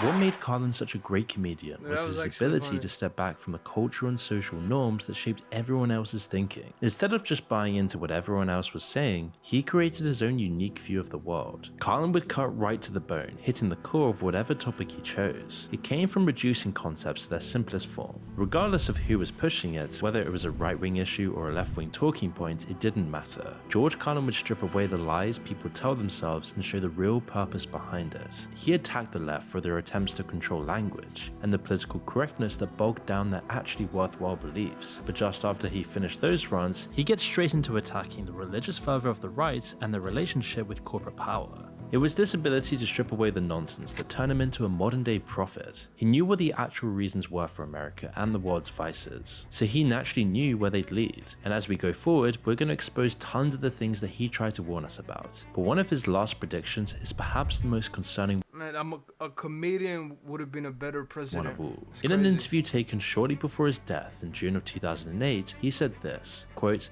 "We're circling the drain right now. Nero is playing his violin. It's all over for America. I can see an out-of-control pandemic wreaking havoc in the country and around the world." George Carlin often used illness and disease as a metaphor, especially in his special titled You Are All Deceased. But it's eerie how just 12 years later, his prediction of a worldwide destructive epidemic would actually come true. It was something that sped up the clock on his other predictions as well. As for his comments on America, if they haven't already come true, then they're not very far away. So let's explore what else he foresaw for the doomed country. You're being watched. Big tech is tracking your phone information of and subject the closest to your ability to being shared, and you can publicly exhaust data security with broad coverage to identity to prevent the protected. One of George Carlin's most famous Good rants, eyes. taken from his 2005 stand-up special, is a collection of these premonitions about America. It really needs to be listened to in full, as Better each one is more hiding ads, accurate than the true. last. First, he starts with saying that America has just become one large shopping mall. And turned it into what it is today, a shopping mall. A big fucking shopping mall. He talks about how they're everywhere, turning a once beautiful country into a consumerist nightmare. At first, it seems like this is one observation that's actually less true today. Malls are dying off and they have been for years, but it's only because we don't need them anymore. The cycle of an ever-increasing Online, amount of malls and opportunities to consume that George Carlin foresaw has actually been completed. Because today, everyone has their own personal mall in their pocket. Whatever you want to buy is just a few seconds away. You don't even need to leave the house anymore. It's truly the next stage of what George Carlin talks about next: America's addiction to shopping and eating. Shopping and eating, especially eating. Americans love to eat. Since he said this in 2005, we've only seen things get worse. Obesity rates have gone up nearly a third, reaching around 42% in 2020. While it wasn't hard to imagine that America would keep getting fatter, it still matches up with the reason that George Carlin gave for it. Now that the mall follows us around each day, people have been able to get even further into their addiction to consuming stuff. At this rate, by 2030, we'll nearly be a 50% obesity. Half of the USA will be so addicted to food and the additives and hormones they add into this food that the population won't be able to Bro, imagine there's more fat people than, like, I guess skinny people or normal weight people. control themselves. The techniques they've developed to create and feed this addiction have reached new heights, and the people afflicted by it have sunk to new lows. What about the other kind of consumption that George Carlin talked about, buying stuff? As he puts it, Americans are addicted to spending money they don't have on things they don't need. Music? Nah. I won't. Buying things. People spending money they don't have on things they don't need. As you can imagine, both of these vices have only gotten more widespread. It feels like Roman Empire sort of trying. Guess you could say that. Why not? I mean, man, I don't know. I feel like if music is just like if you vibe with it or no. I don't know if that makes sense. Oh no. The app Temu is a great example of this. It specializes in selling as much stuff as physically possible, giving their customers the instant satisfaction of consumption. It's nearly all stuff that you don't need, that'll just be taking up space in a landfill sooner or later. As for how they're paying for all of it, people are using so-called buy now pay later schemes. It's forecasted that in 2024,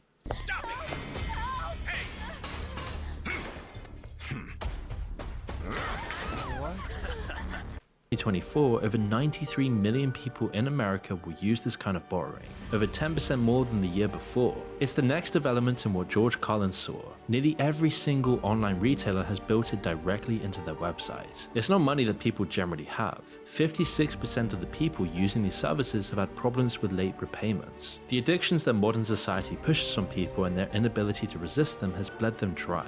The core of all of this that George Carlin identifies is how stupid America has made its people. They've been willingly duped into living this way, and it makes everybody dumber. Then he moves on to education as the solution that people always bring up. It's so clear that it's failing that when the next year of kids is dumber and pays less attention, they just lower the passing grades. This is what we saw in 2005 and has only gotten so much worse in 2024. The pandemic showed us how bad things have really gotten with kids. Instead of lowering grade boundaries, they removed them entirely. There weren't any checks on whether kids were actually doing their work at home, so most didn't even bother. The consequences came fast. Wow. When there was COVID time, I did all my schoolwork. Nerd flex, I guess. This is what totalitarian government wants dumb people to manipulate. True. Across nearly every single state, math scores went down during the pandemic. Only a quarter of 8th graders were up to the minimum standards, down 8% from the year before. Speak to any teacher and you'll get the same answer. Kids have only gotten more distracted and less engaged. They don't listen in class anymore and they can barely sit still for 5 minutes. I think 7th grade, they are still performing on the 4th grade level. Apparently 2 years of no school and non-stop TikTok reels will do that. It's not that the funding for education in the US is anywhere near sufficient today, but even fixing that would only marginally balance out what's happened to the next generation. It can't stand up to the pressure of instant entertainment and instant consumption. The same things it can't be good and bad. That are making adults dumber today are affecting the kids even more. None of these things that George Carlin foresaw were really that complicated. The evidence is right there, in our faces every day. But the loss of critical thinking has made it so people just can't see it anymore. It takes comedians and philosophers to unravel it all, and George Carlin was both. At the end of this, George reveals the I mean, probably still better than America. reason for this increasing stupidity at the heart of America. You probably have to pay a shit ton of money in USA to get a better school system or something. People who are really in power want it this way. They want people that will consume more and question less. They don't want a population of citizens capable of critical thinking. They don't want well-informed, well-educated people capable of critical thinking. They're not interested in that. You know what they want? They want obedient workers. Again, it's something that's only gone further since then. People buy into the two-party system more feverishly and enthusiastically than ever, getting duped into blaming each other rather than the people who actually make the real decisions. He summarizes their aims with a simple statement. They want more for themselves and less for everybody else. Well, we know what they want. They want more for themselves and less for everybody else. And it's exactly what they got. Today, the top 10% of the country holds over 2/3 of the wealth, and the poor half of the country only have a measly 2.5% of the total wealth. On the other hand, the wealth of billionaires nearly doubled over the past 4 years alone. It's exactly what he predicted happening in exactly the way he predicted it. The staggering thing is that all of these correct predictions came from just 11 minutes of one of his stand-up specials. Like, I don't get it. What's the point of being a millionaire, bro? Just donate your money away to people that need money. There's no point of being a billionaire. Like, what are you gonna do with all that money just stored in the bank? Like, bro. Oh, I clicked mute. And depress 11 minutes of one of his stand-up specials. It's a message that's both illuminating and depressing, like the truth often is. His rants work because they're true and because they're timeless. The things he says are so true and seem so obvious once we hear them, that it's enough to take us over the lines he crossed. Even just reading his words to yourself would be enough, but it's George Carlin's delivery that really makes it. The bits that most people have seen, his latest specials for HBO, are the result of decades of work creating and evolving his own style. Carlin didn't start out as a voice of the counterculture, challenging the contradictions within society. In fact, in the 1960s, he was actually a pretty standard radio host. For the first few decades of his career, most of his jokes were just observations without any social commentary. He perfected the basics before he used them to create his own style, and that's where his excellent flow comes from. It's how the exact right words just come tumbling effortlessly out of his mouth. He knew when he needed to repeat a phrase for emphasis, or reword the same point a few times for maximum effect. His excellent choice of sharp, simple words also helped as well. It made He kills the rich and makes everyone equal, even though the corruption and the ideas just don't work. his rants much more effective in delivering their common sense message. Even later on in his career though, there were still a decent amount of straight jokes and silly routines mixed in. He could be dropping bombs in one sentence then move on to something completely mundane a minute later. It helped package the philosophy into something that regular people could appreciate. What's more effective? The message that reaches 100 people or 10 million. Today, both the right wing and the left constantly try to claim George Carlin as one of their own. His reputation for common sense is so strong that there's an endless amount of random quotes and points that have been made up and attributed to him. In reality, Carlin wasn't a follower of either ideology. He transcended two-party politics. He only followed his own thoughts and opinions. And the result of this, as he said, was that he probably ended up slightly left of center. Well, I consider the whole country, to be one large political party with two wings. And I'm out of step with both wings, but on some issues, I come closer to the left. Skip it.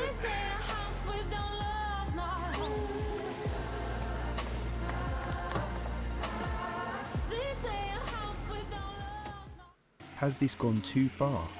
Skunk water sprayed on worshippers near Al-Aqsa Mosque. This gut-wrenching story is taking the world by storm. In the heart of Jerusalem, there has been a It meant that he could turn his razor-sharp focus onto both sides of the spectrum, pointing out the contradictions and stupidity within the narrow views of life. His criticism of the left, for example, would once again show his prophetic insight. All of the problems he saw would only get worse after his death. George Carlin often talked about language, and this was one of the ways the left has really come up short. One of his best bits comes from his observations about soft language. He noticed how words have been changed over time, with each generation, to take the impact out of them. Shell shock from the First War became battle fatigue after that, and eventually ended up as post-traumatic stress disorder. While it might might be more medically accurate, it loses the instant meaning that shell shock conveys. This itself has only gotten worse. Those in power do this all the time. When an enemy country kills people, they've murdered civilians. When one of our allies or we do it, people have died after something happened. The intentionality and the blame is often completely taken out of it. This softening and manipulation of language has found its home inevitably in the corporate world. They've turned it into an art form and taken it past just obscuring the meaning of things. You can create whole sentences out of corporate jargon that actually means absolutely nothing. The left gets so caught up in these language games, as Carlin described in his 1990 show Doing It Again, that they lose sight of what really matters. We were using that soft language that takes the life out of life. And it is a function of time. It does keep getting worse. Instead of actually following their own beliefs and fighting for justice, they make people change their language so that the world sounds more equal than it really is. In his time, it was about changing gendered words to sound more neutral. A policeman would become a police officer, a spokesman would become a spokesperson. Oh, wow. Today, this too has been taken a step further. It's all about politics and appearances. We've gotten to the point that the left makes more of a fuss over the demographics of Oscar winners than they do about people's rights and freedoms. While George Carlin obviously leaned left in lots of his beliefs, he was clearly disenchanted with how they were evolving over time, making him disenfranchised with the entire political system of America. You see, George Carlin was probably one of the most pro-free speech people to ever walk the earth. How can you defend the use of words like this on broadcasting stations? Well, you don't have to defend them, I don't think. They are protected by the First Amendment, by free speech, just as in newspapers and books and in films. The broadcast media should be no different. He spent his life pushing the boundaries and fighting for its place in society. It began with his first comedy special that put him in the national spotlight. 7 Dirty Words eventually led to a Supreme Court case after an uncensored version found its way onto daytime radio. It wasn't just culturally impactful, it was the heart of a legal debate over free speech. It was a struggle that George Carlin would continue until the end of his career, but all those he aligned with politically weren't as devoted to the fight. Instead, it seemed at the time more comedians, more people in Hollywood were obsessed with sugarcoating offense, and soft language overshadowed it completely. As he said in Doing It Again, language and speech is entirely based on context.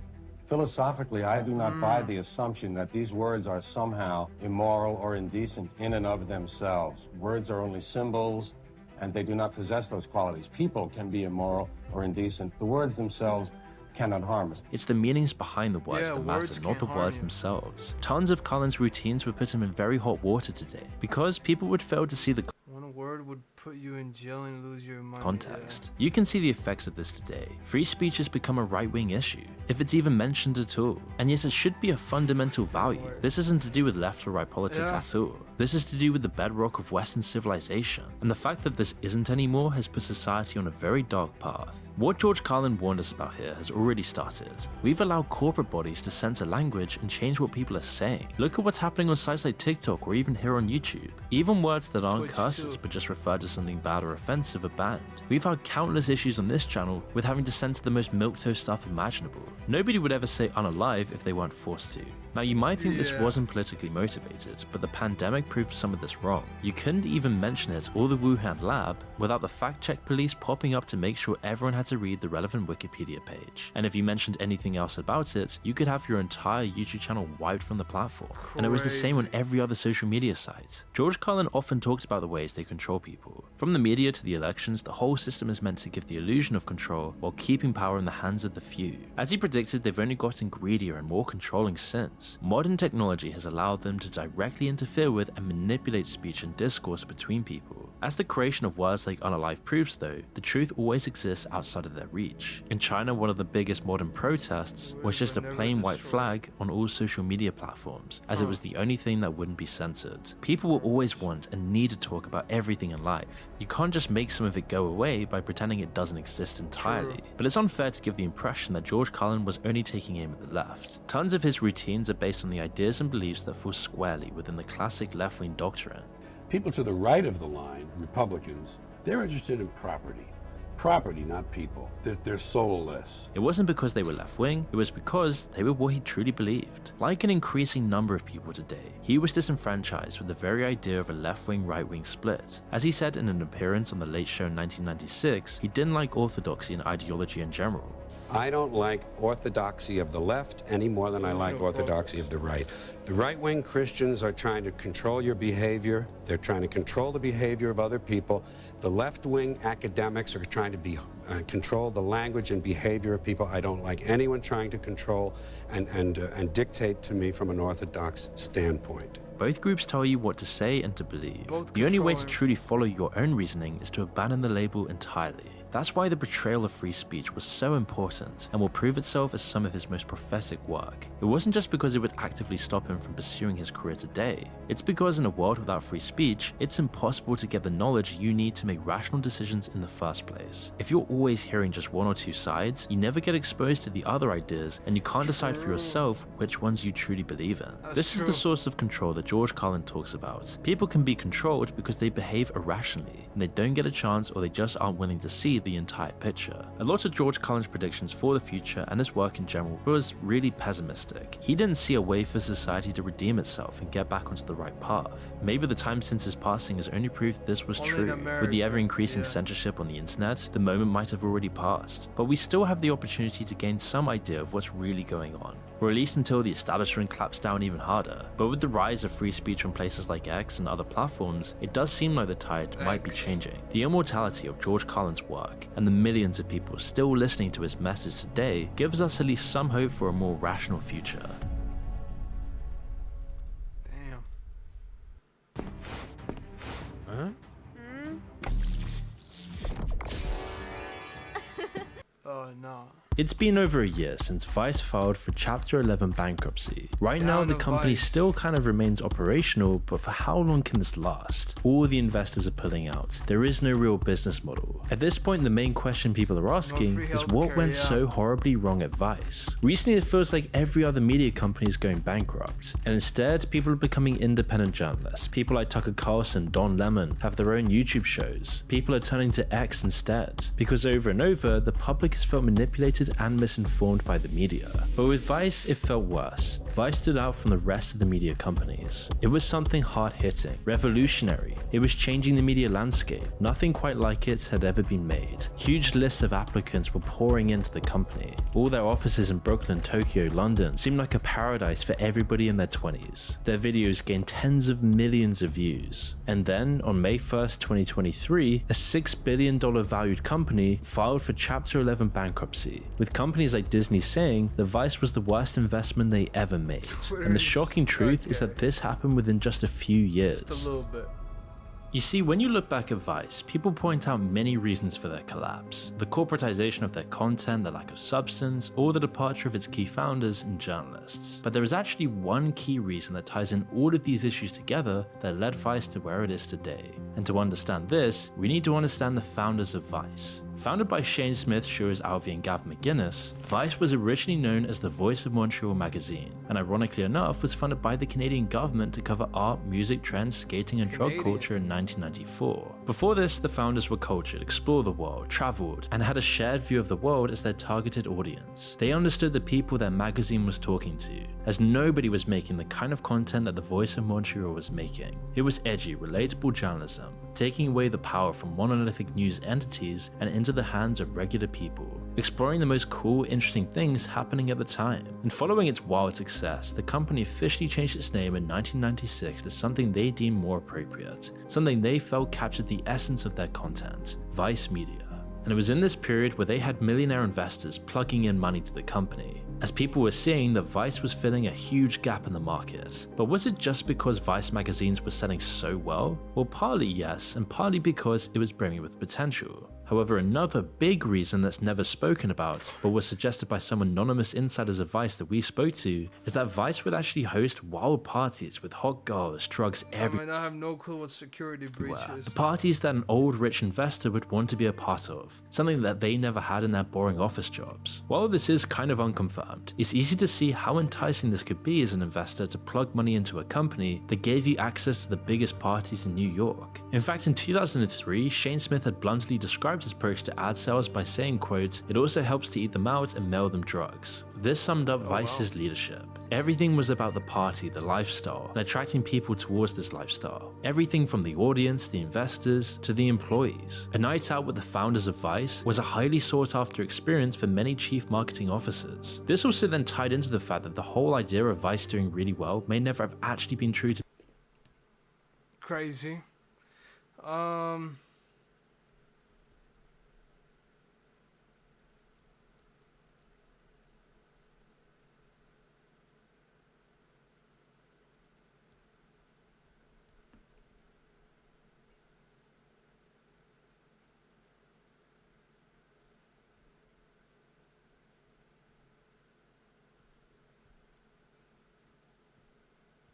Yeah, I don't really remember.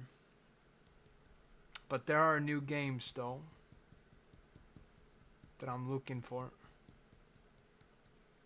Dog shit memory. To begin with. You see, people are saying now that Vice is just going bankrupt. Coopist leiad oma toidulauale alati värske valiku. Selle nädala täht on lahtine kirskkobartomaat kilohinnaga vaid 1,79 ja Kesk-Aasia melon kilohinnaga vaid 99 senti. Kohalikud hoiavad kokku. I need to find the best way to learn math and science. It's brilliant.org.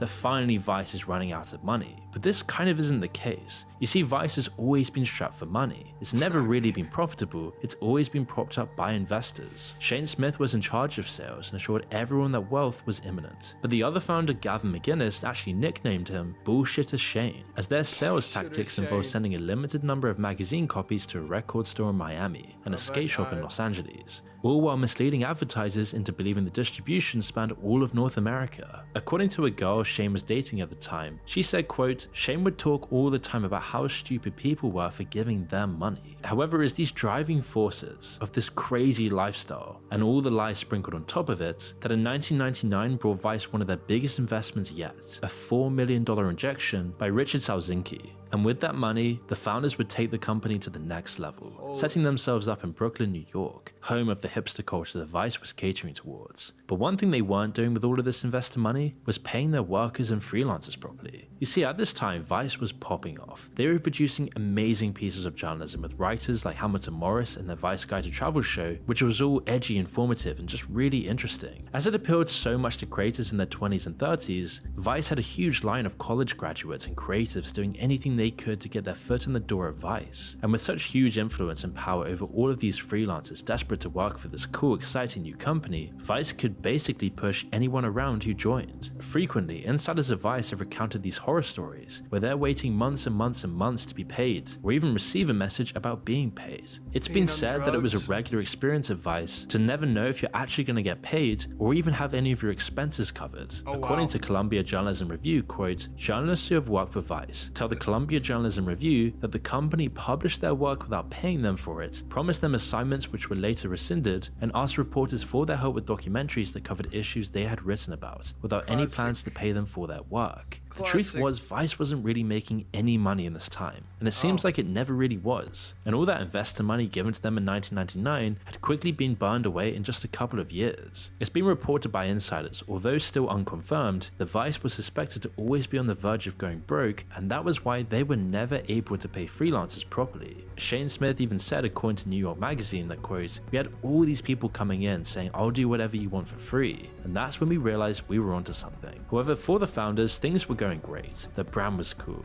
Workers would do anything to join them, and they were having wild parties left, right, and center. But soon things would take a turn in 2007 when Vice realized just how big YouTube would be. Having been made only a year earlier, YouTube was already taking over the internet, and Vice knew they had to ride the wave of it. So they partnered with another company that was known for making waves in the industry, commonly known as MTV. With that, the joint venture launched the iconic VBS.TV into the world. They were the media empire that ruled over the sought-after millennials, and it was all thanks to their great branding and groundbreaking documentaries. Their style was edgy yet informative, and most importantly, they focused on topics that other media outlets would never touch, and yet the public absolutely loved it. It was far more real than anything they'd ever seen. With a stronghold in digital media and the demographic that every company dreamed of, Vice's executives decided to take the next step and branch out to reach even more of a mainstream audience. As the investor money started rolling in as the views came in, they began producing more and more Vice-owned media brands. There was Vice News, the channel with current events, Noisy, which covered everything music, and Motherboard, which kept everyone up to date on the latest tech.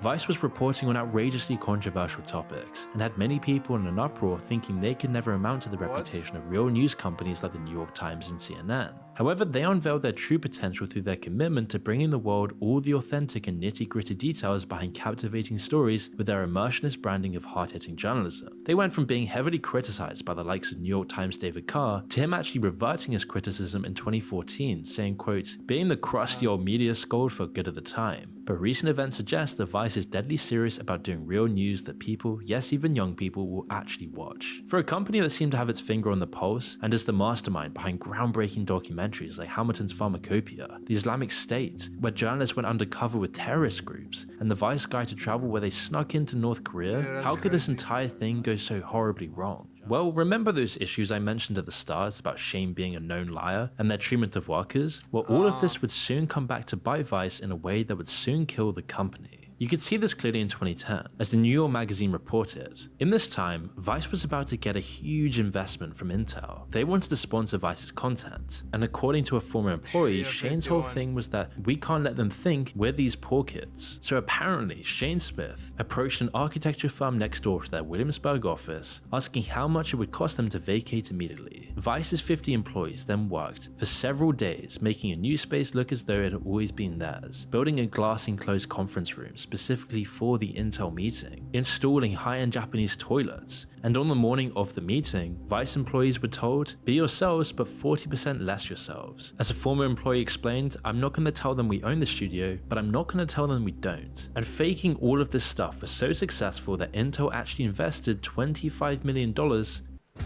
Wow.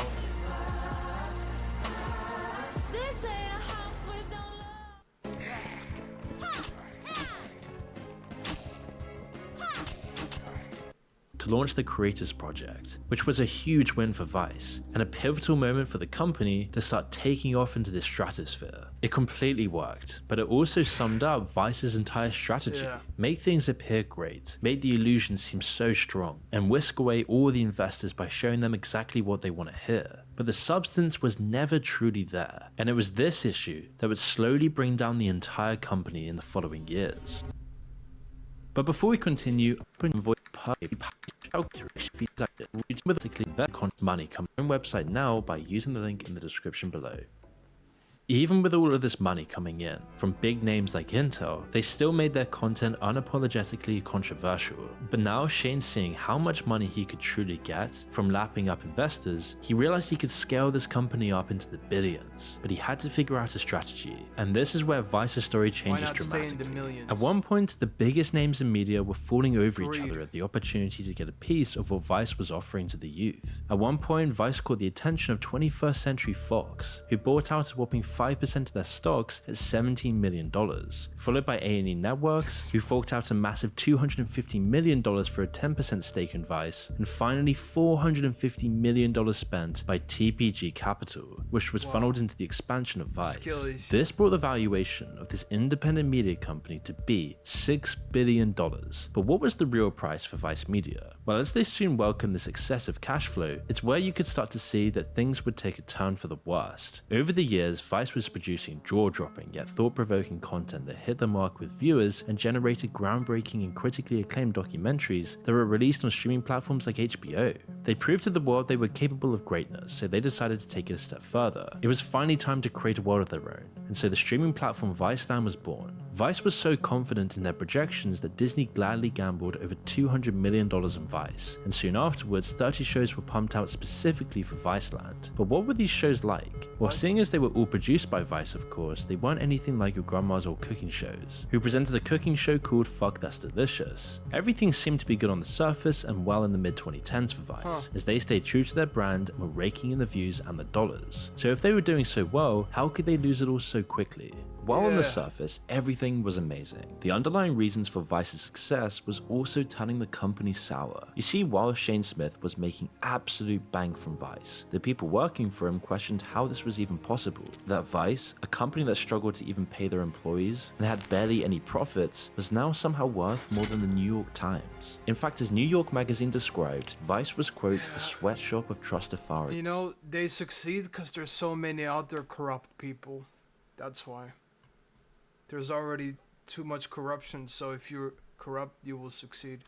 And wild parties. There was even a joke at the company called the 2020 rule. Hire 22-year-olds, pay them $20,000 and make them work 22 hours a day. They just jerk each other off. But how long could this really go on for? If Vice was to make great content that was personal, cool, and thought-provoking, all while scaling up the company with billions in investments, they had to have the best working for them. There was no way around it anymore, the stakes were too high. With billions in investments, and all of this pressure on Vice to perform, they had to have the top of the top, the best people working for them. And even more than that, they needed a business model other than fabricating their future successes and luring in investors with insane parties. Now they had to start making money. But soon enough, the truth was unraveling, and the best talent of Vice were dropping like flies due to extreme Not there and then spread out. That is a good question. Late, unreliable payments, poor working conditions, and a terrible reputation in the freelancer community. Soon the line of people wanting to work at Vice started shriveling up, and all that investor money, well, that didn't come without a price. When Disney bought into Vice Media, it was an ambitious venture to say the least, but with them being so sold by Shane Smith, they were happy to splurge. Once they bought over 21st Century Fox, they officially owned a staggering total of 16% of Vice's stakes. This cost them over $400 million, which they were hoping to redeem. But just a couple of years later in 2019, Disney released a statement saying that their investments had been worthless and they deemed their investment in Vice as a total write-off. However, Disney did have its hand in causing the downfall of Vice, because as a significant investor who owned 16% of the company's stakes, they now had a huge say in the kind of content Vice was allowed to create. Instead of just remaining true to its brand and focusing on the risky, edgy, controversial topics of politics and society, Disney now wanted to venture off from its edgy, unbiased original documentaries into Disney, bro, just ruining everything. More topics just like why I want to stop using words like woke and problematic in 2019, and a whole bunch of others that you probably can't even say on YouTube, as we show here. This would have been okay had the content been balanced out with just as much hard-hitting journalism as it was on its gimmicks. But because of Vice's foundations, they no longer had some of their top writers anymore. Even under Disney's orders, they had to fire some of their best people. Famously, Disney made Vice even fire Tim Pool, as he didn't meet the criteria for the new direction of Disney. While Vice had a tight grip on the millennials, they were trying to remain relevant and capture the attention and cash flow of the next generation. The irony of all of this was even too much, because the But only 16% is crazy though. It's not even that much. But they have a big word to say. Foundations of Vice was so shaky that soon, because they were spouting all of this stuff about being inclusive, welcoming, and respectful and politically correct, they would have the spotlight shone on them. And the truth was pretty nasty, as just 2 years prior to Woo, this is a tough choice. But I can't go like this. I'll give up my sword. My level is still... To their push to be more politically correct, Vice had undergone a serious investigation launched by the New York Times, in which over 20 women came forward with cases of sexual assault against employees. It was stated that on 2 separate occasions, women were forced into a sexual relationship out of fear of losing their jobs, according to the New York Times. Crazy. But of course, Vice didn't see this. With all the money coming in, it gave them rose-tinted glances to the truth about the company. Workers should instead be privileged for having the opportunity to work at such an influential company under their belt. But the truth was, they were losing their reputation with workers. And on top of all of this, Vice was now losing their audience. The company started off one way. It was great, and perhaps some of the best media ever created. And viewers thought they knew who Vice was and their content. But virtually overnight, they switched the focus of their content to overtly sanitized themes. They were boring, dull, they had no views, and nobody liked them. The dislikes were pouring in against Vice. And now the company was seen in just the same way as BuzzFeed, one of the most hated media companies of all time. Instead of being the home of edgy, anti-establishment journalists, they were now sellouts who abandoned their roots and their audience to be the puppets of someone else's show. The move that sought to increase revenue was the very reason their content was tanking. And you I don't react to Mark because he's hot. He's an Estonian. What? You can just see this on some of their YouTube videos and their articles. It seems pretty watered down compared to the past. And let's be honest, how many people really want to pay for this stuff? It's a hard business model, as even advertisers don't want to be shown on their content. Now, we're not saying it's all bad. Of course, there's some great pieces on Vice still, but they've been drowned out by all the cheap, easy, and safe content their investors want them to put out. And even Vice realized this, and are now starting to go back to the more original pieces like they did in the past. But it might be too late, as their audience has turned on them, as you can see with the dislike ratio on many of their videos. And all of this could have been predicted from the beginning. As a company supposedly famous for fabrications about profits and the future potential of Vice, those exaggerations would soon have a bright light shone on them. When the parties stop, the creative talent leaves, and investors get pissed, the truth starts coming to light. As a huge hurdle now faced Vice, when trying to focus all in on profits, it was clear they were relying way too much on external funding, which for a long time was the only source of their rapid growth, and funded all the expenses this giant machine cost. But this also led to them being, in the words of Frank Permiti, who was the chief restructuring officer of Vice, that the company was, quote, burdened by highly leveraged and unusually complex capital structures. This would not have been an issue if they could monetize their videos normally, but due to the nature of their content, you can imagine they were stuck with a bunch of limited advertisements. If you go on their top videos, almost all of them are age restricted, ultimately meaning if they didn't have the proper revenue coming in, they could never compete with streaming sites or just YouTubers themselves. Because keep in mind, making these shows costs a bunch of money. To produce a Vice episode, it's probably going to cost upwards of $10,000 a show, and they were just burning through this investor money with no real profitable plan. They had to save money somehow, and instead of reducing the labor costs or making a profitable business model, they chose to compromise and push more and more garbage clickbait content to ensure that they could still get the views that they needed. This, on top of their already bad reputation with their audience, the constant dislikes, the people hating on Vice and longing for the old days of Vice, made it impossible for Vice to shake off its bad reputation, causing Vice to undergo some huge leadership changes, starting with the co-founder Shane Smith stepping down and making way for the A&E Network CEO Nancy DeBuck. Nancy's goal was to make Vice profitable again by cutting down on costs, minimizing the workforce, and landing more investors. As sharp as her approach was, with Nancy succeeding on both accounts by securing an investment of $250 million and then trimming the staff by 150 employees, it seemed like Vice was finally on the mend. But it really wasn't, because in 2023, not long after her joining, she formally announced to the public that she was leaving Vice after failing to turn things around. Nancy was then replaced, and the new leadership saw another massive layoff of more than 100 employees, but still they couldn't keep their head above water, eventually filing for bankruptcy. Since then, Reuters has reported that as of late, Vice has finalized its sale to Fortress Investment Group, which paid out $220 million in an attempt to save the company. A huge difference from just a few years ago when it was valued at $6 billion. But even this seems like it won't be enough to save Vice, because while all of this is happening, the workers for Vice are starting to hate the company and loathe them. While they fire people left, right, and center, former reporters like Joseph Cox took to X and revealed that the company still owed millions to freelancers, all while they were being laid off, and at the same time, Vice was paying massive bonuses to its executives. Morgan Hertz, Vice's global TV president, got a nice fat bonus of $150,000, and the global head of programming at Vice received a bonus of more than $201,000. And this is just a couple of examples here. So with a workforce that hates Vice, an audience that longs for the old content and hates the new stuff, along with a really shaky corporate structure, and it seems like Vice is just a ticking time bomb. If they don't change things around, if they don't adapt their content, if they don't come up with a profitable business model, it's going to be almost impossible to turn the tide around in the company.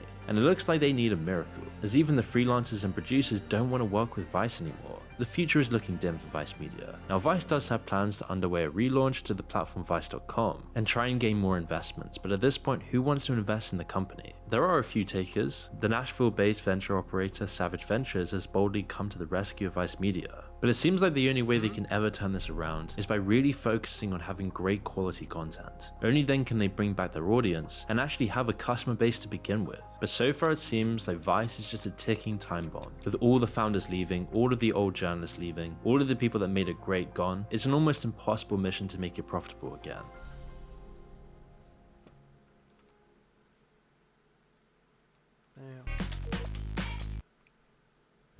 What's it like at Bolt?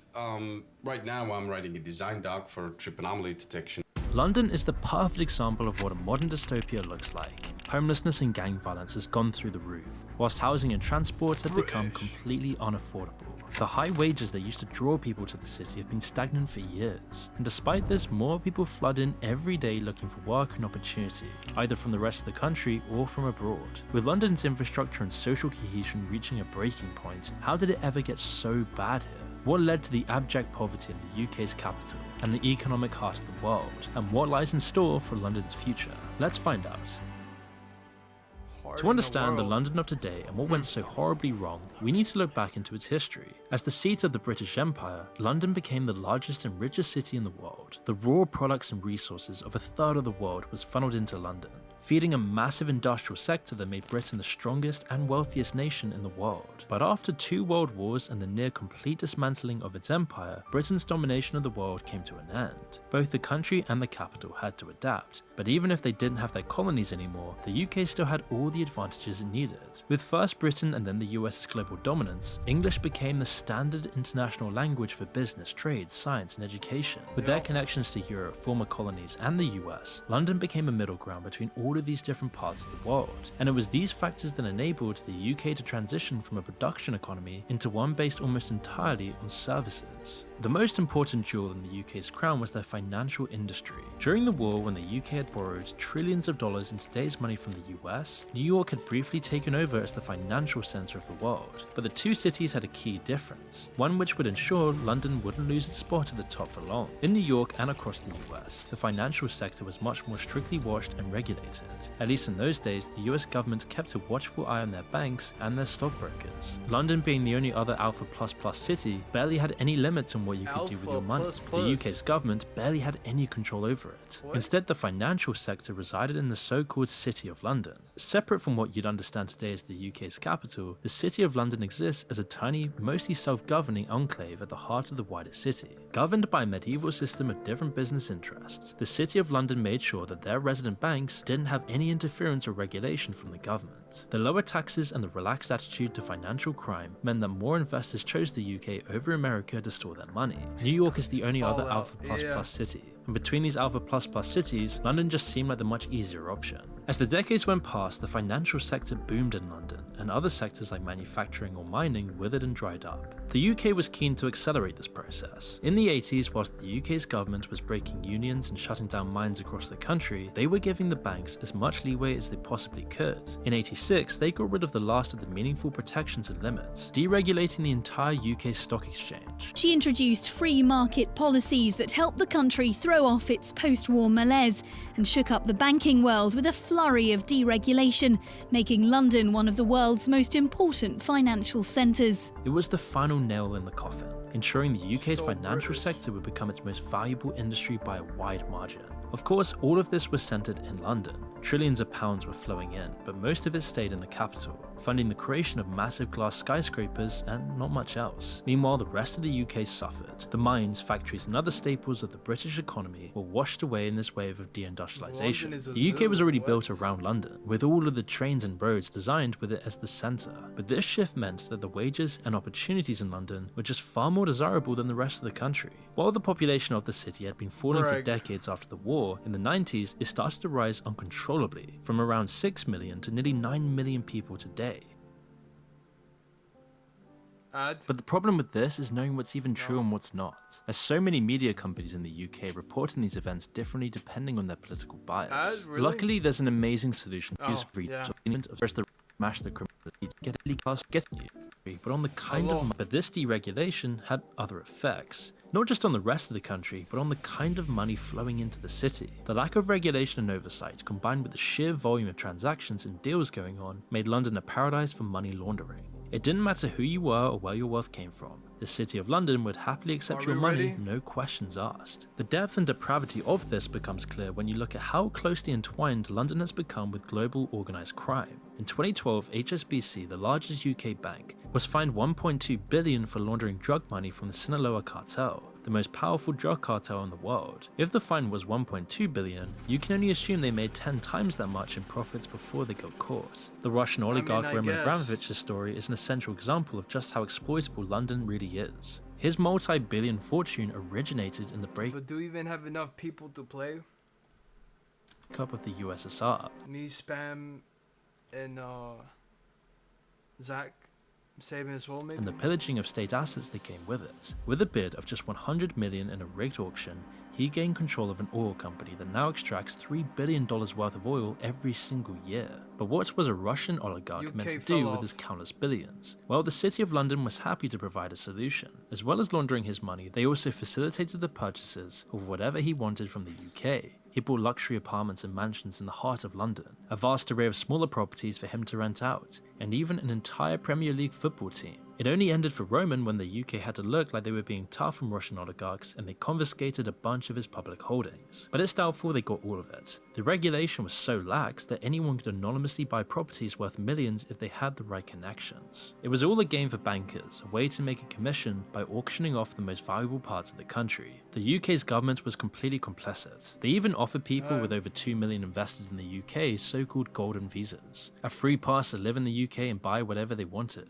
For every high-profile case like Roman Abramovich, there's hundreds or thousands of lesser international criminals and tycoons buying out the rest of London and the UK. In fact, the UK's actually handed out over 6,000 golden visas. Over half of the recipients are now under investigation for national security risks. It's estimated that over £1 billion worth of London property is owned by money launderers, and that around 90 billion is illicitly laundered through London and the UK every year. It makes up 40% of the world's total dirty money, nearly all laundered in just a few square miles of land. So why did all of this matter for London? It's the root of the housing crisis that has only gotten worse for the city. Land in the UK has always been more scarce than in other countries because of how dense the population is, especially in London. These foreign and anonymous investors only made things worse, using their dirty money or their offshore accounts to buy up the few houses that were left. Often these were left empty for months or even years, quietly rising in value because of the artificial scarcity. London's housing market then transformed from a way for people to get a home into an investment arena for millionaires and billionaires of the world. And the worse it got, the higher the prices went and the more profitable it became for the people who owned all of the properties. And this bubble doesn't seem like it's going to be popped anytime soon, especially if they keep control. As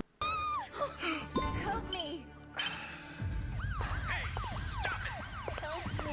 it would cost them all far too much money. Tragically, London has tried to deal with this overcrowding problem before. In the 60s and the 70s, the government had constructed massive blocks of flats to replace the old Victorian slums. At first, they were safe, peaceful communities where everyone pitched in to keep the area well maintained. The government's right to buy program was a big reason for this. It let residents buy the houses and flats back from the government at a discount, getting them invested in their community. But over time, these brutalist blocks of concrete fell into disrepair. London's local governments began using them as dumping grounds for the homeless and the disenfranchised, without giving them any reason to care about the properties themselves. Meanwhile, those people who had their lives together and were trying to contribute to society were left out to dry. They didn't have enough money for a deposit, but their lives were too put together to qualify for free housing. Other blocks of flats went the opposite direction. As the city expanded, some areas of the city like Thamemead or Finsbury, which used to be council estates, slowly got bought out by private developers and were sold as luxury flats. As the prices went up and the gentrification began, it pushed out all the old working class residents. Flats sold to families for $50,000 a couple of decades before would then get sold for 10 or 20 times that amount. It wasn't just limited to the estates and the tower blocks, the whole of London was suffering from the housing crisis. From 1995 to 2020, the average house price in London rose by over £400,000. Wages on the other hand stagnated.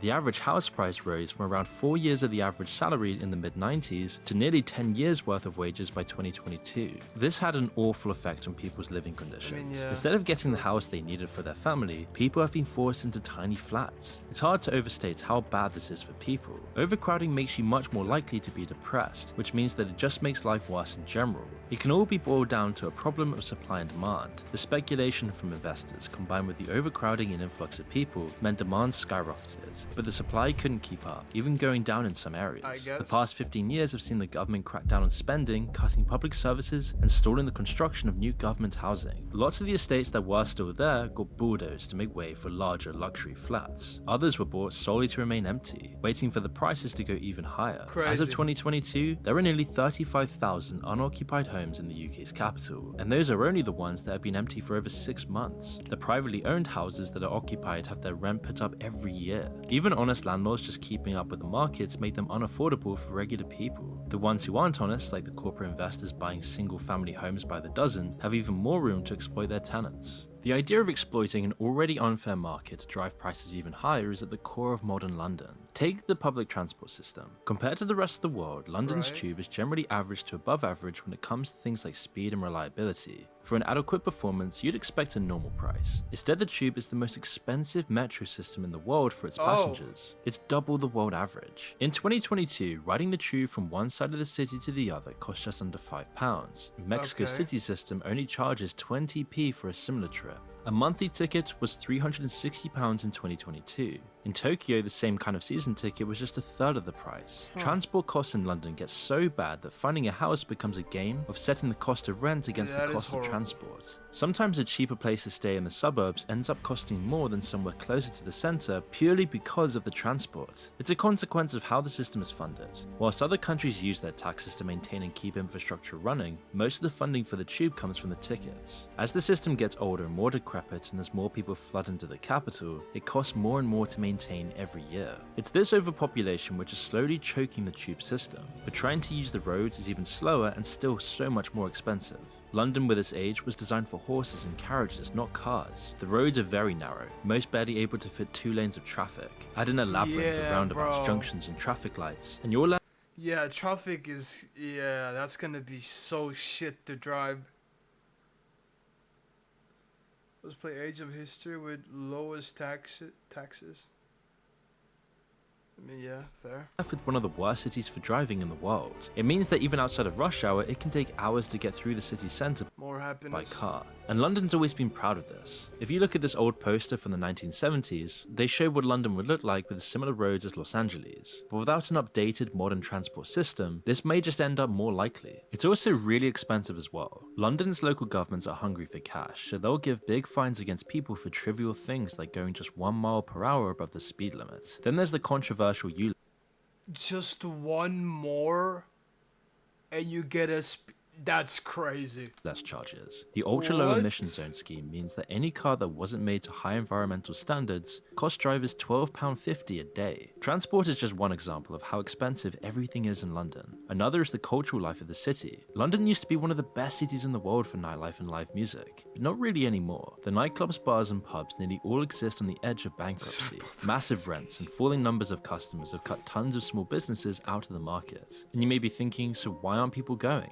Well, that's yet again because of the prices. The average cost of a beer in London is £6.75, with fancier drinks costing so much more on top of that. Tickets to see live music or other cultural events also cost far more than they used to, locking a whole class of people out of having a good night out. I don't go out because I don't have the funds to go out. It's your heating, your eating, your showers, or food. Compared to the rest of the country, living in London is around 50 to 60% more expensive compared to other British cities, and it's getting worse every day. Over the past 4 years alone, the cost of living in London has risen by 25%.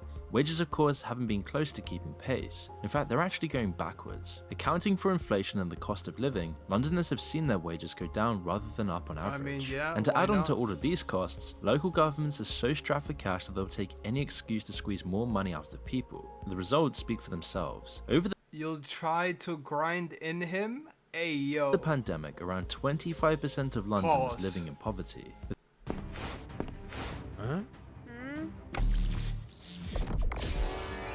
With 1 in 20 in danger of going hungry, they're so poor. For one of the richest cities, an Alpha++ city, in one of the richest countries in the world, this is really a disgrace. It seems like poverty itself should be the most obvious cause of crime. Those who don't have what they need are more likely to take it. But when you compare the statistics, poverty has no effect on lots of crimes, including homicide. Instead, it's only local income inequality that makes all kinds of crime more likely, from petty crimes and theft to more serious violent offences. This is because of the crippling effect inequality has on people and how they view the world. In an unequal society, the success of the top 10% is constantly present in the media and in the world itself. People see the lives they could be living and the comfort they could have, but without real opportunities to get that wealth, it's only a cruel reminder of what they can't have. At the same time, the poverty and the lack of structure means there isn't the same societal limits. Young people growing up on these estates aren't constrained by their education or their relationship with the community. In lots of these cases, the community and even the family unit has broken down under the strain of poverty. It means there isn't anything else to ground their identity, and this is what gangs offer. It gives people an identity, a uniform, a social ladder to climb up, and even a reason to exist. It's promoted in the UK media, with the massive rise of drill music, glorifying knife crime and gang activity. But it makes it all seem cool, and all of this is stuff that's never offered to these people anywhere else. Nasty, violent, and criminal people will always exist. Obviously, gang members aren't blameless victims, but whether they'll learn how to function in society is decided by the situation they grew up in. It's the criminals at the top that create the criminals at the bottom through how they've exploited London.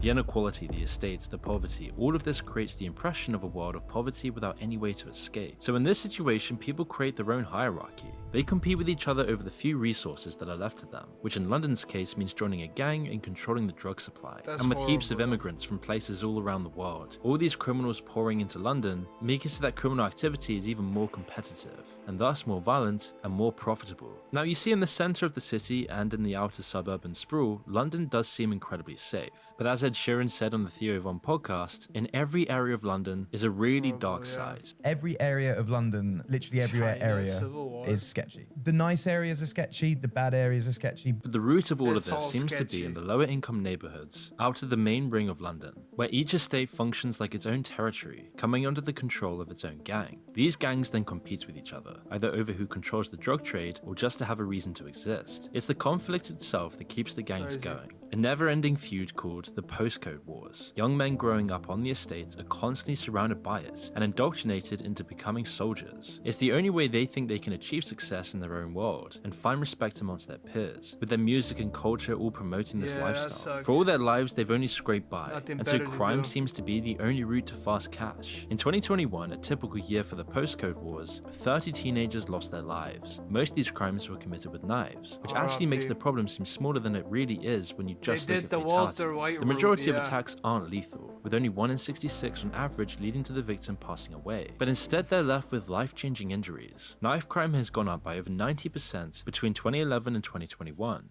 As a result of increasing gang activity, that is insane. And it's still rising today. 90%. And because of this, it's proliferating into all of London like Ed Sheeran said. Which is why you see videos where you see random guys getting stopped by police who literally carry full-blown machetes while walking around. There are countless stories of people just randomly getting knifed in London. It got so bad that the murder rate in London was actually higher than New York at one point. And it's all gotten this bad, not just because of the lack of cohesion, the transient lifestyle of London, and the huge demand for certain drugs like cocaine, but one of the main core reasons is that London has been unable to deal with the consequences of its own inequality. The police are so poorly funded and overstretched, they barely even venture into the estates. A massive amount of gang violence goes completely unsolved. Even if they did catch them, the UK is currently facing a huge overcrowding problem in the prisons. It's gone to the ridiculous point where violent criminals are now getting incredibly short sentences or no punishment at all, just because there isn't space for them. In fact, only recently, a bunch of violent criminals were released from prison, way before they were supposed to be released. Added onto that is the fact that the police in the UK are not respected. They're almost seen as a joke by almost everyone in the UK, and almost no crime gets solved here. It's only by reversing this inequality, harsher punishments, stricter laws, and giving the police the resources they need that London would ever get better. But as things stand, it doesn't look like that's going to happen anytime soon.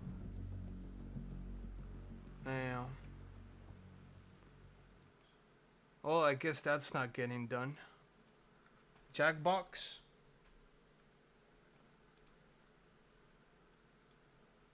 Horrible living conditions.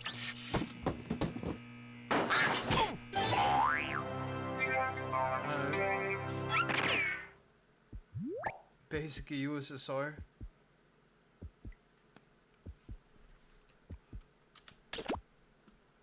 Appreciate it, Sabin. Oh yeah, what are we playing?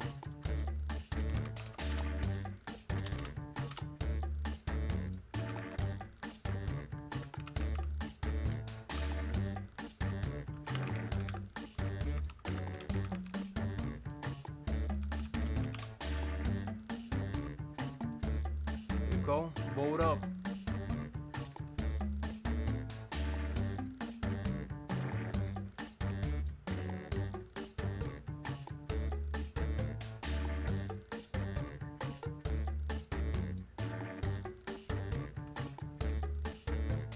Guess. A lot of guess. Okay. 4. I guess we're going with that.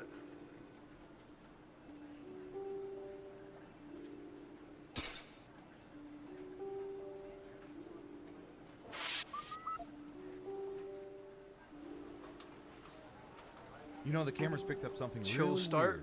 weird. Really? Yeah, it's behind a fast food Breathe joint. it It's in. almost some sort of portal. Portal? Yeah, it's like some sort of swirling... I'm gonna stop you there. Is it possible it's like a dimensional rift? Wait, you Maybe said like a 8. doorway to another dimension? I mean, it If could we be. all join, this could be a full room. It seems very unlikely. Like, ridiculous. Kind of dumb. Like, not even worth talking about. Yeah, it's probably not that. You want to get lunch? Yeah. Ooh. Zach spam Sabin?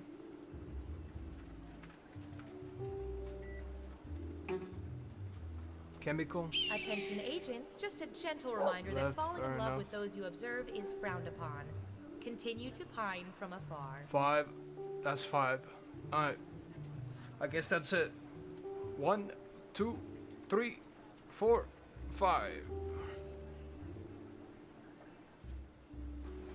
A reminder to all agents, we have a camera on the With cockpit. Mark. Hello from the government. Feel free to wave. I'm the We're fifth watching viewer. everything. People eating ice cream eating people, you name it. This is very sensitive. Ice cream info. We've eating sworn to people, protect- Sorry, hard to say that straight. We use it to play Guespionage. Let the Guespionage begin! Let's go. Let's start with you. Hi, Dad. Let's see, what would be good? How about this? Scandinavia. Estonia is a part of Scandinavia. What percentage of people know where Denmark is on a map? Think carefully. You want to be as close as Denmark possible is to on the the actual map. percentage to get the most points. I mean, Got it. Americans 32%. are dumb. Everyone else, now it's your turn. Do you think the correct answer is higher or lower?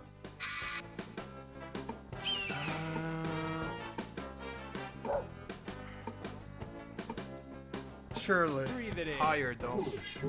Everyone says higher except for one of you. Now let's get to the right answer. Okay, we're good. 63%. 63. Terrible guess. You need to be within 30% to get points. Unlucky, Who picked bro. higher? Nice job. You need I've got 30% some to get for you. points. Okay, who's up next? I don't know. How about... Sleep during travel. While traveling, what I think percentage it's of people have global fallen asleep on questions. strangers?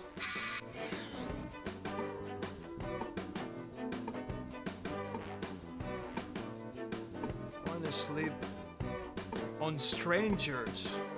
19%. Everyone picked higher or lower. You know, I'm gonna go Breathe lower. it in.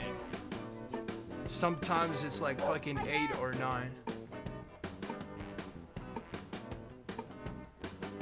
You're really sleepy, true. Just one person says lower. Okay, right answer is... 15%! Yeah! Ooh, just a few percentage points off. Well done. Let's go. Let's I ain't see who got it risking. right. Smart, Whoa. yes. Here's your points. I got points. Who's next? Breathe it in. Okay, computer. What do you have for this one? Harry Potter. You're a wizard, Harry. What percentage of people have read all the Harry Potter books and seen all the movies? All? Nah, there can't be that many nerds out there. All is insane. I'm gonna go 36. 36%. Everyone else, higher or lower? Because, I mean, Harry Potter does have a big community. But all? Foolish humans. Just one of you is saying higher. Okay, let's see the right answer. 42%. 42. Poor souls. What will they do now with their lives? Damn, only Zach got it. Who got it right? Well done. You get Y'all points. keep getting cooked. What's wrong? Next up. Yeah, you and Spam This next 0. question doesn't apply to Oscar the Grouch. That's funny. What percentage of people Mark have eaten feels something like in out the of a big- trash can? Yeah. Something out of a trash can. I mean, how many homeless people are there? 60%. They probably What eat do a y'all think? lot. Higher or lower? But I'm gonna go lower. Breathe it in.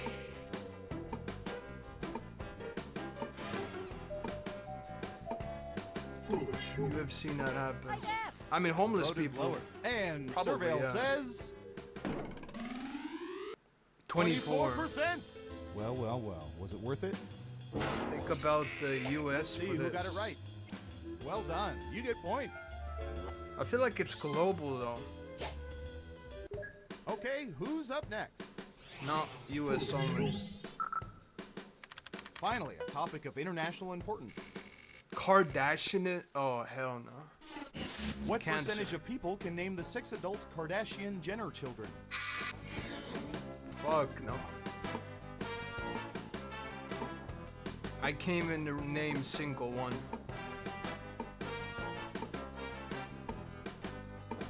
Sabin, lock in. Your turn.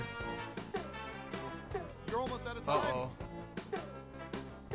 Uh-oh. 50%. What do y'all think? Higher or lower?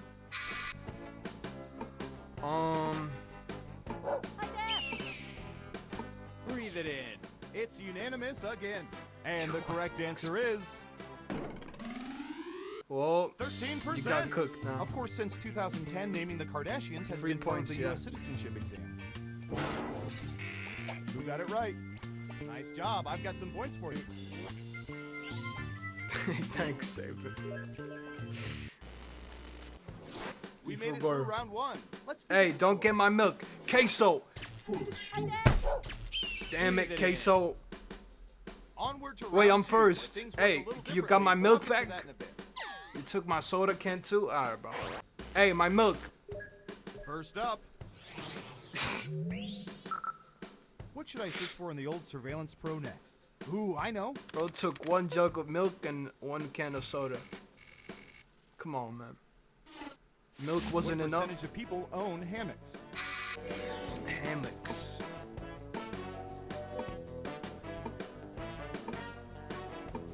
Listen if it's gold. Oh, it actually does say Brug. Okay, we have a guess. 15%. I never looked at In that. round 2, you can double It down literally if you think says the guess is Clover or off by not. 15% or more. Just pick much higher or much lower. If you're right, you'll earn double the money. If not, you'll still have our respects, I guess. I'm gonna go much Breathe it higher. in. People camp and shit. Surely. Okay, let's see the right answer. 17%. You were close, man. Just missed it by 2%. Damn. Nice guess. Big Let's see points. who got it right. Here's some points. As for you, I'm sorry. That answer Oh, well. was closer than 15%. Shouldn't have doubled down. Yep. Who's next? I'll bet our database has some juicy data for this.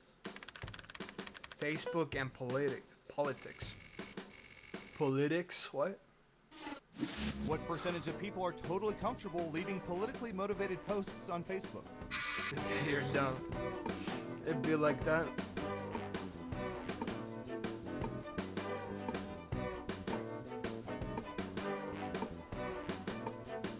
Comfortable leaving politically motivated posts on Facebook. Time's a wasted. Chemical. 50%. Okay, higher or lower? Hi, Dad.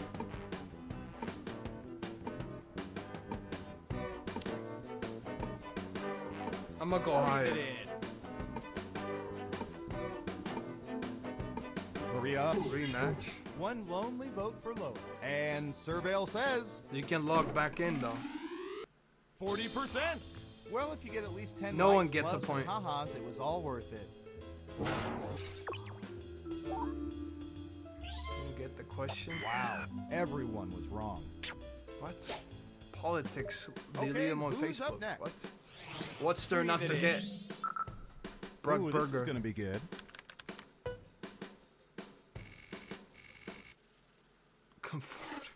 What percentage of people like their burgers cooked well done? Brug burger.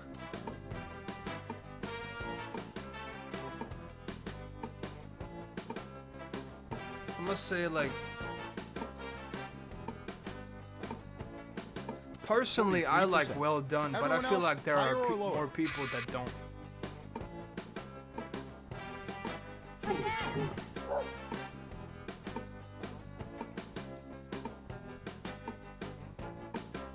Oh wait, Chemical, you're not here anymore.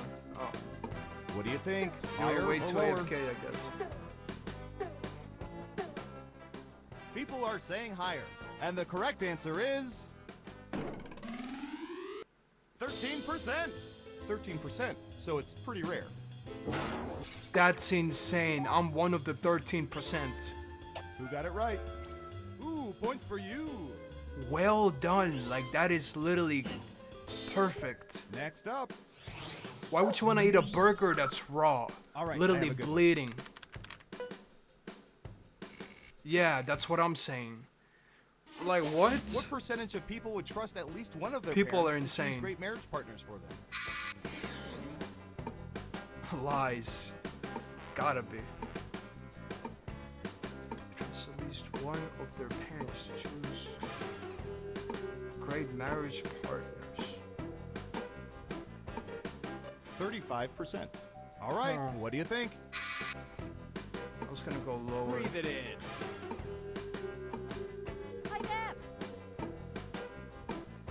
Indians would. Looks like an even split. And Surveil says 16%. 16. Fuck, I should have doubled Mom, down. I don't know what happened to that nice grade school teacher I dated 10 years ago. Time to move on, Mom.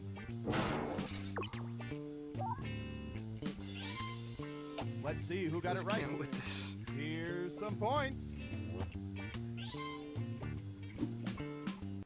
Who's next? Oh wait, Chemical is back. All right, buckle in. I've got I one. just realized. When you think logically, you're wrong. It'd be like that. At a pedestrian crosswalk, what percentage of people always, without exception, wait for a walk signal before crossing?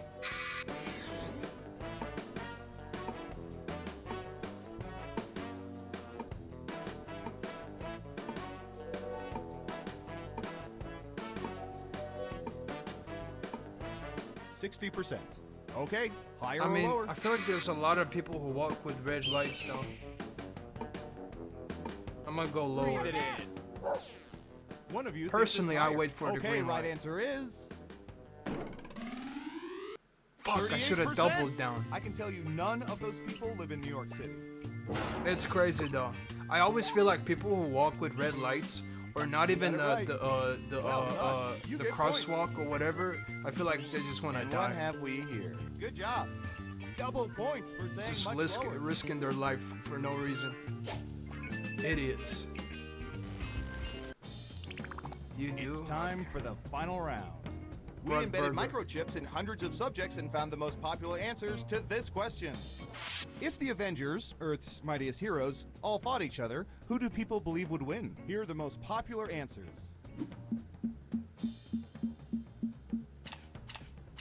But choose carefully. Only the 3 most popular answers are worth points. Ready, go!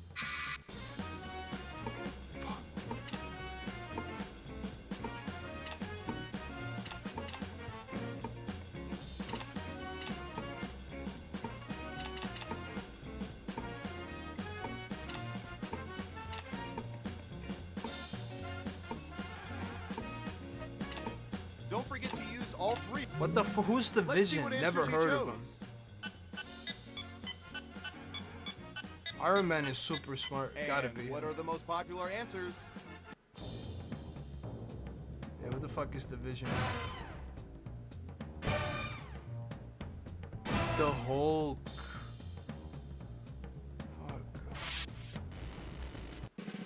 Every game has to have a winner, and our winner is... Breathe it in. Fuck. A tie. Congratulations, you know so much about people, you What? managed to freak me out. And I do this for a living. Oh, wow. I never seen that.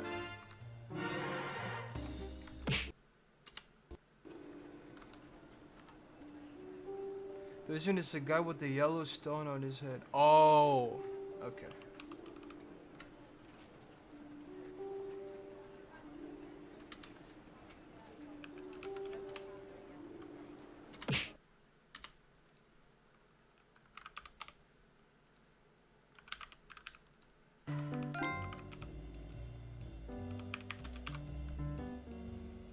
Alright, voting time.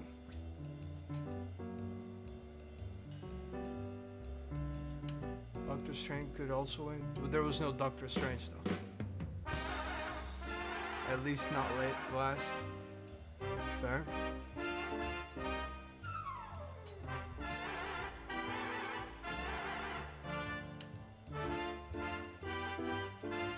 Guess?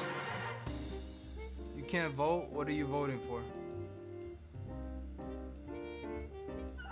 Just write it out.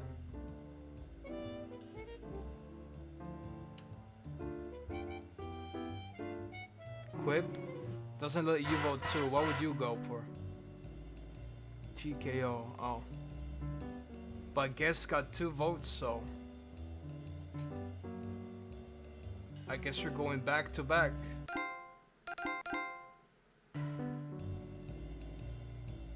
I mean, democracy. Personally, I would have gone for murder. But alright.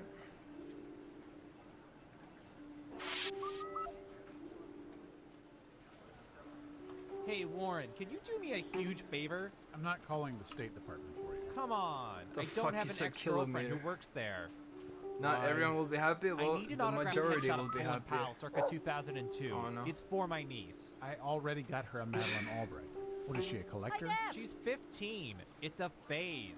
It's her birthday. Fine, but you owe me 3 Pentagon favors, understood? I don't know anyone at Come the Pentagon. more. Make it happen. Who is that?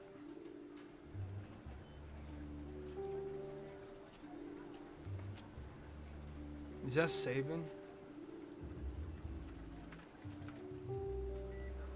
Attention Breathe it all in. agents. The winner of the 4 days, 4 nights, all-inclusive vacation to the Area 51 Golf Resort and Spa is Of Agent course. Aledo. Please report to the front desk to let us know your preferred dates, as well as your head size, so we Chemical? can get a dark sack that properly You restricts joining? all vision. Congratulations. Babushka. I guess that's chemical. 1, 2, 3, 4, 5. 3, 2, 1. You know the camera's... Hello! You know, most guidance counselors don't tell you how exciting being in a government agency that spies on people can be.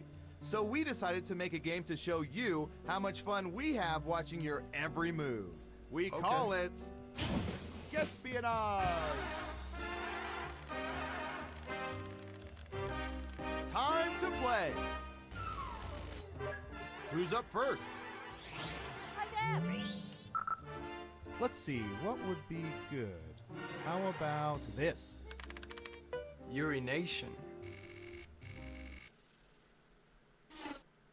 What percentage of people regularly pee in the shower?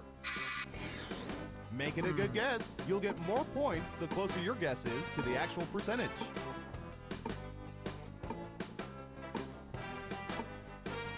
Got it. With 28%. 200 viewers. Everyone else, do you think the correct Ain't that a answer is bit higher too or much? lower? I feel like it's way Breathe it higher. in. People pee in the shower all the time. You hate peeing in the shower? Huh. Hurry up. I'm over here stroking my dick. I got lotion on my dick right now. I'm There's stroking no way my it's shit. lower. I'm horny as fuck, man. Yeah. 62%. A lot of people pee in the You shower. weren't within 30%, so no points for you. Same, Zach. Who said higher? Well done. You get points. Jesus Christ. Okay, who's up next? W62. What should I search for in the old Yep. Surveillance Pro next? Ooh, I know. Dental work. What percentage of people have had their teeth professionally whitened? Bunch of insecure fucks. Imagine whitening your teeth, but your teeth are literally in perfect shape. 65%. Everyone else, higher or lower? Honestly, I think it's higher. Just one of you is saying higher. And the correct answer is 13%.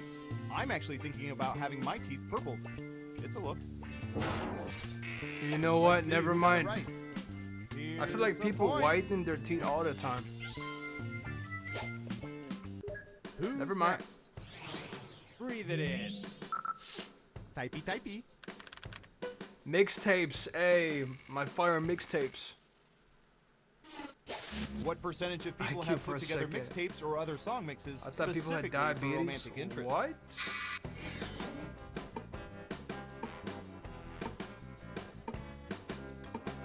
For romantic interest.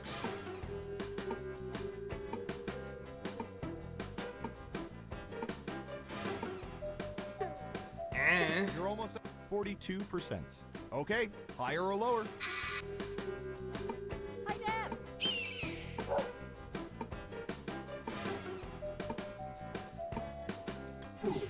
All y'all Lower going down. across the board. Okay, let's see the right answer. 61%. So many mixtapes, so few junk drawers. About romantic interest. Alright. Wow, everyone was wrong. Next up. I don't know, horny fucks, I guess. Let's see if the computer reads this as bass or bass. Bass. What percentage of people in the past year have been inside Bass Pro Shops at least 6 times? I mean, people love the remix shit, but I had no clue that much about romantic shit.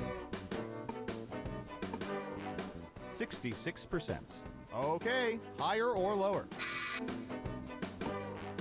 Yeah, I'm gonna go lower. Be right back real quick. Better be on time. One of you thinks it's higher. Okay, right answer is 1%. Yeah, those 1%ers in their Bass Pro Shops. 1% is crazy. Smart, yes. Here's your points.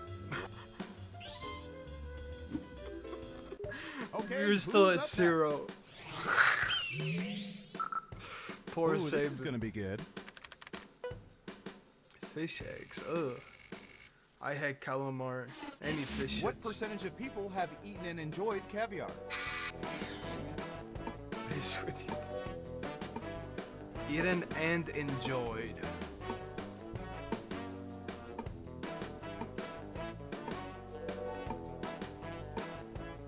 %. Really? All right. I What feel do like you a think? lot of people like caviar, but not me though. Breathe it in. Foolish humans.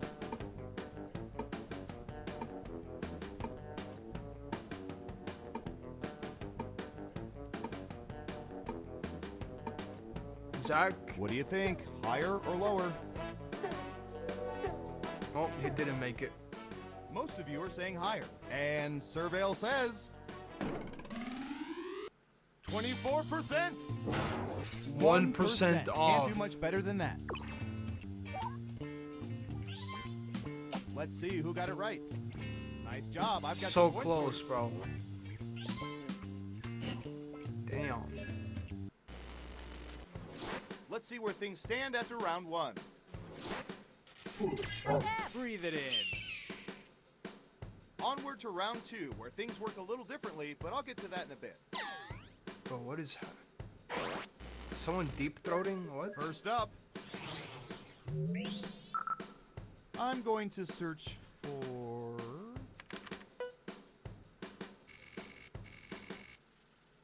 at least between crew neck tops and V-neck tops. What percentage of people prefer to wear crew neck tops?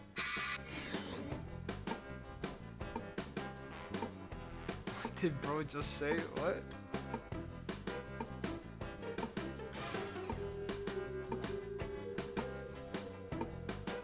It looked like some sus Okay, souls we out there. have a I don't know. guess.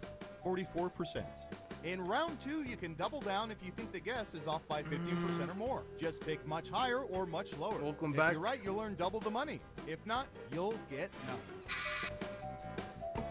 nothing. Fuck it. I'll double down. Breathe it in. Just one of you is saying higher. Okay, let's see the right answer. 68%. Not too good, Brug. not too bad, just okay. Who got it right? Here's some points. Who's next? You mean? All right, buckle in. I've got one for you. Texting. Yeah, popcorn. What percentage of people use proper grammar when composing text messages?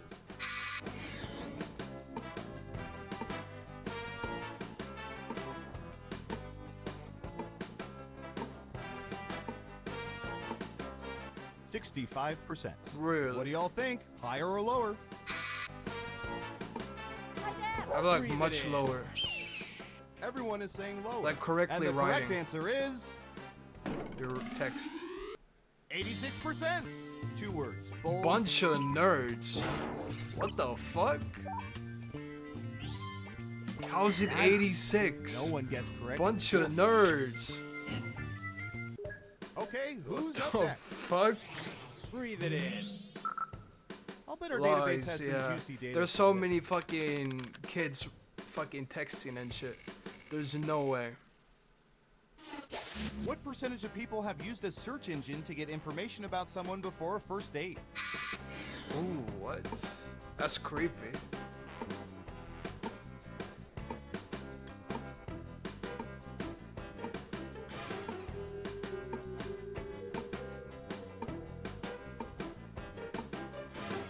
I'm gonna go 32. 32%. Everyone else, higher or lower? More common than you think, really?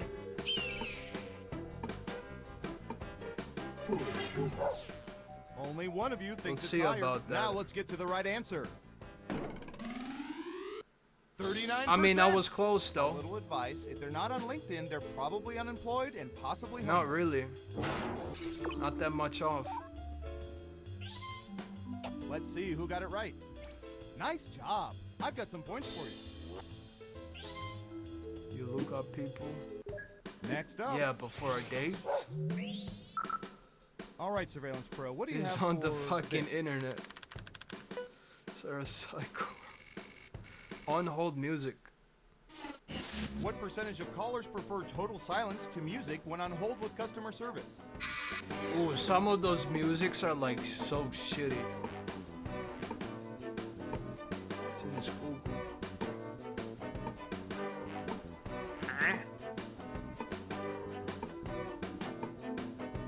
66%. Everyone pick higher or lower. Foolish humans. But sometimes the song is busting. I'm just gonna go lower. Everyone is saying lower. And Surveil says... Fuck, I should have done 21%. 21? Terrible guess. You need to be within 50% to even get points. Who got it right? Ooh, points for you. And what have we here? Well done. I got Double points 6.9 for saying much lower. 100. Beautiful. Who's next? I don't know. How about... Rick rolling? Oh, nah. What percentage of people have rickrolled someone? That's a good question. Okay, bro. Yeah.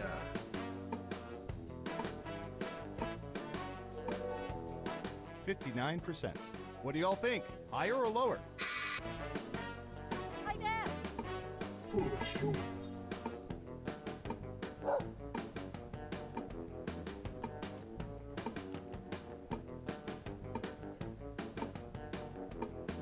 I'm gonna go lower. Breathe it in. Everyone says higher except for one of you. Okay, let's see the right answer. 63%. Sticks in I've my got ass. big points for that guess. Fuck. Let's see who got it right. Well Oh, done. double You get down, you points. fucked up too. And what have we here? Ah, that's too bad. Yeah, Double not downs bad. Good only count guess. if the answer is off by 15% or more.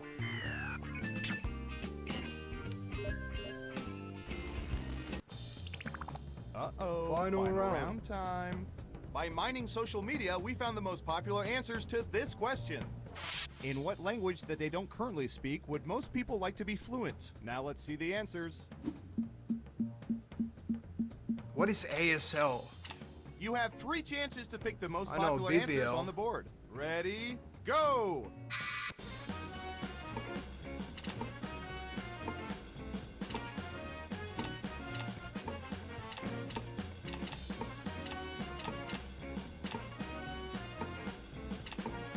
Oh, I fucked up. I fucked up. I Let's went see what Italian. I answers you should have went chose. with Spanish, probably. Now let's take a look at the results. Imagine it's ASL. Of course, you know BBL. Spanish, yeah. I fucking knew it was Spanish, not Italian. Sticks in my ass. Who's my hero? Who's my hero? It's... Breathe it in. Shit. English or Spanish? Brug burger. Congratulations! As a bonus prize, I'll tell you which presidents were really robots. Alright. I guess we're rating someone. Yeah, it's pretty late. Sticks in my ass. Yeah, last place. You overtook me, yeah. It's rigged, yeah.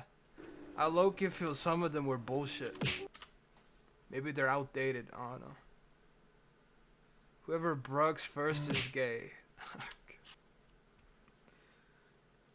Another one playing... Oh. Nah, we're good.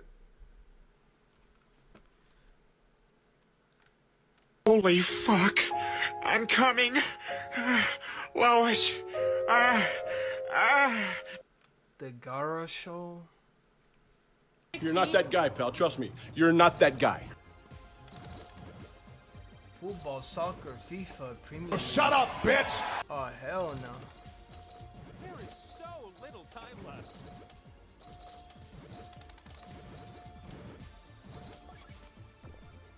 Look at you, you little tapping tappers. Vampire! One ban! It must be. Two ban! The time has come. Behold. Bro doing too much. Give it to me. Give it to me. Acquaint yourself Power with Brug. the power slice. Get that. Unhappy league Get that player. off me. Cheers, Chai. Yeah, go on. Nah, FIFA player. Let's go do that. That's what she said. Bruh. Bruh. Oop, what? Look at you up here, where your slices can finally be spun and Slice and score you dice, some baby. points. Select the The slots arc? on my super big face. Fucking to place Dracula your says. The OG, bruh. But watch out. You Why is it like 18 Hello, plus? Alaslin. Blood writing? Yes. That's not Burn. All the games I want to be playing download on UPC, but I had a faulty graphics There's card. no loaded, so dark something bad, with a gotta wait K. for the- Oh damn! Hopefully it comes back in soon for you. Unless you meant this guy. Oh, it's the fucking graphics Holy card. Well, it's fuck! always the really I'm crazy coming! bastard, innit? It's never like, Lois! oh, hey, just one joystick's having an issue. It's like, now we're gonna go all out. It's the entire GPU. Lore and you're like, channel, really? lore You're kidding me? tuber. Every goddamn time, I swear. Bro's a yapper. Shut up, himself. That's what I'm saying. What is bro yapping Oh, about? wow, the incel Bro is has lore channel and lore completely done, tuber in the tags. Suck at this. Ah. Okay, let's see Team. TF2. Spam say TF2 player.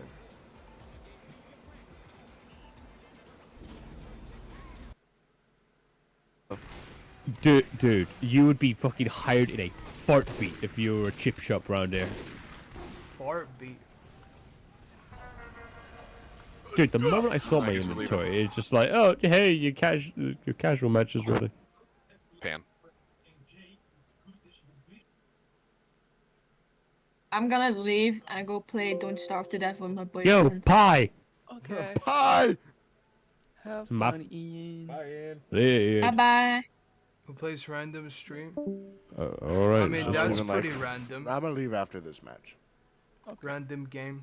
I gotta go do stuff. Yeah. There he is. Fuck it. Fuck it, we go pyro in the bitch. Sniper. I mean, he said fuck it. Sniper game. Yeah, just go ahead. Mr. Balls, will you use the fish? Whatever, it is what it is. A ticket to the future. A ticket to It is what it is. That's cool. I'm gonna raid this guy. Alright, let's wrap it up.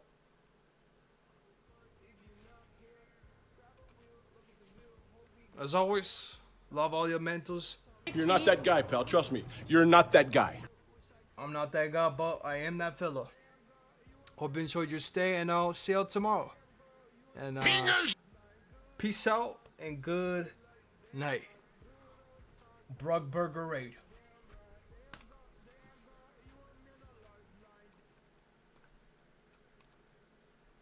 Done that, I can head to the bank, get my legal credentials dealt with, head to the job center, have that dealt with as well. Because they're all registered under my old name, even though I don't use my middle name that much. But apparently I decided to go, yeah, fuck it, let's use my full legal Lil name for them. Autizmo, I love that. Thanks for the raid. Yo, hell yeah. Burger raid. What's up, guys? Bunger. But, Funny as fuck. Lil Autizmo raiding with a party of 4. Thank you so much. yeah, now that I've done that, I can I can start getting the process.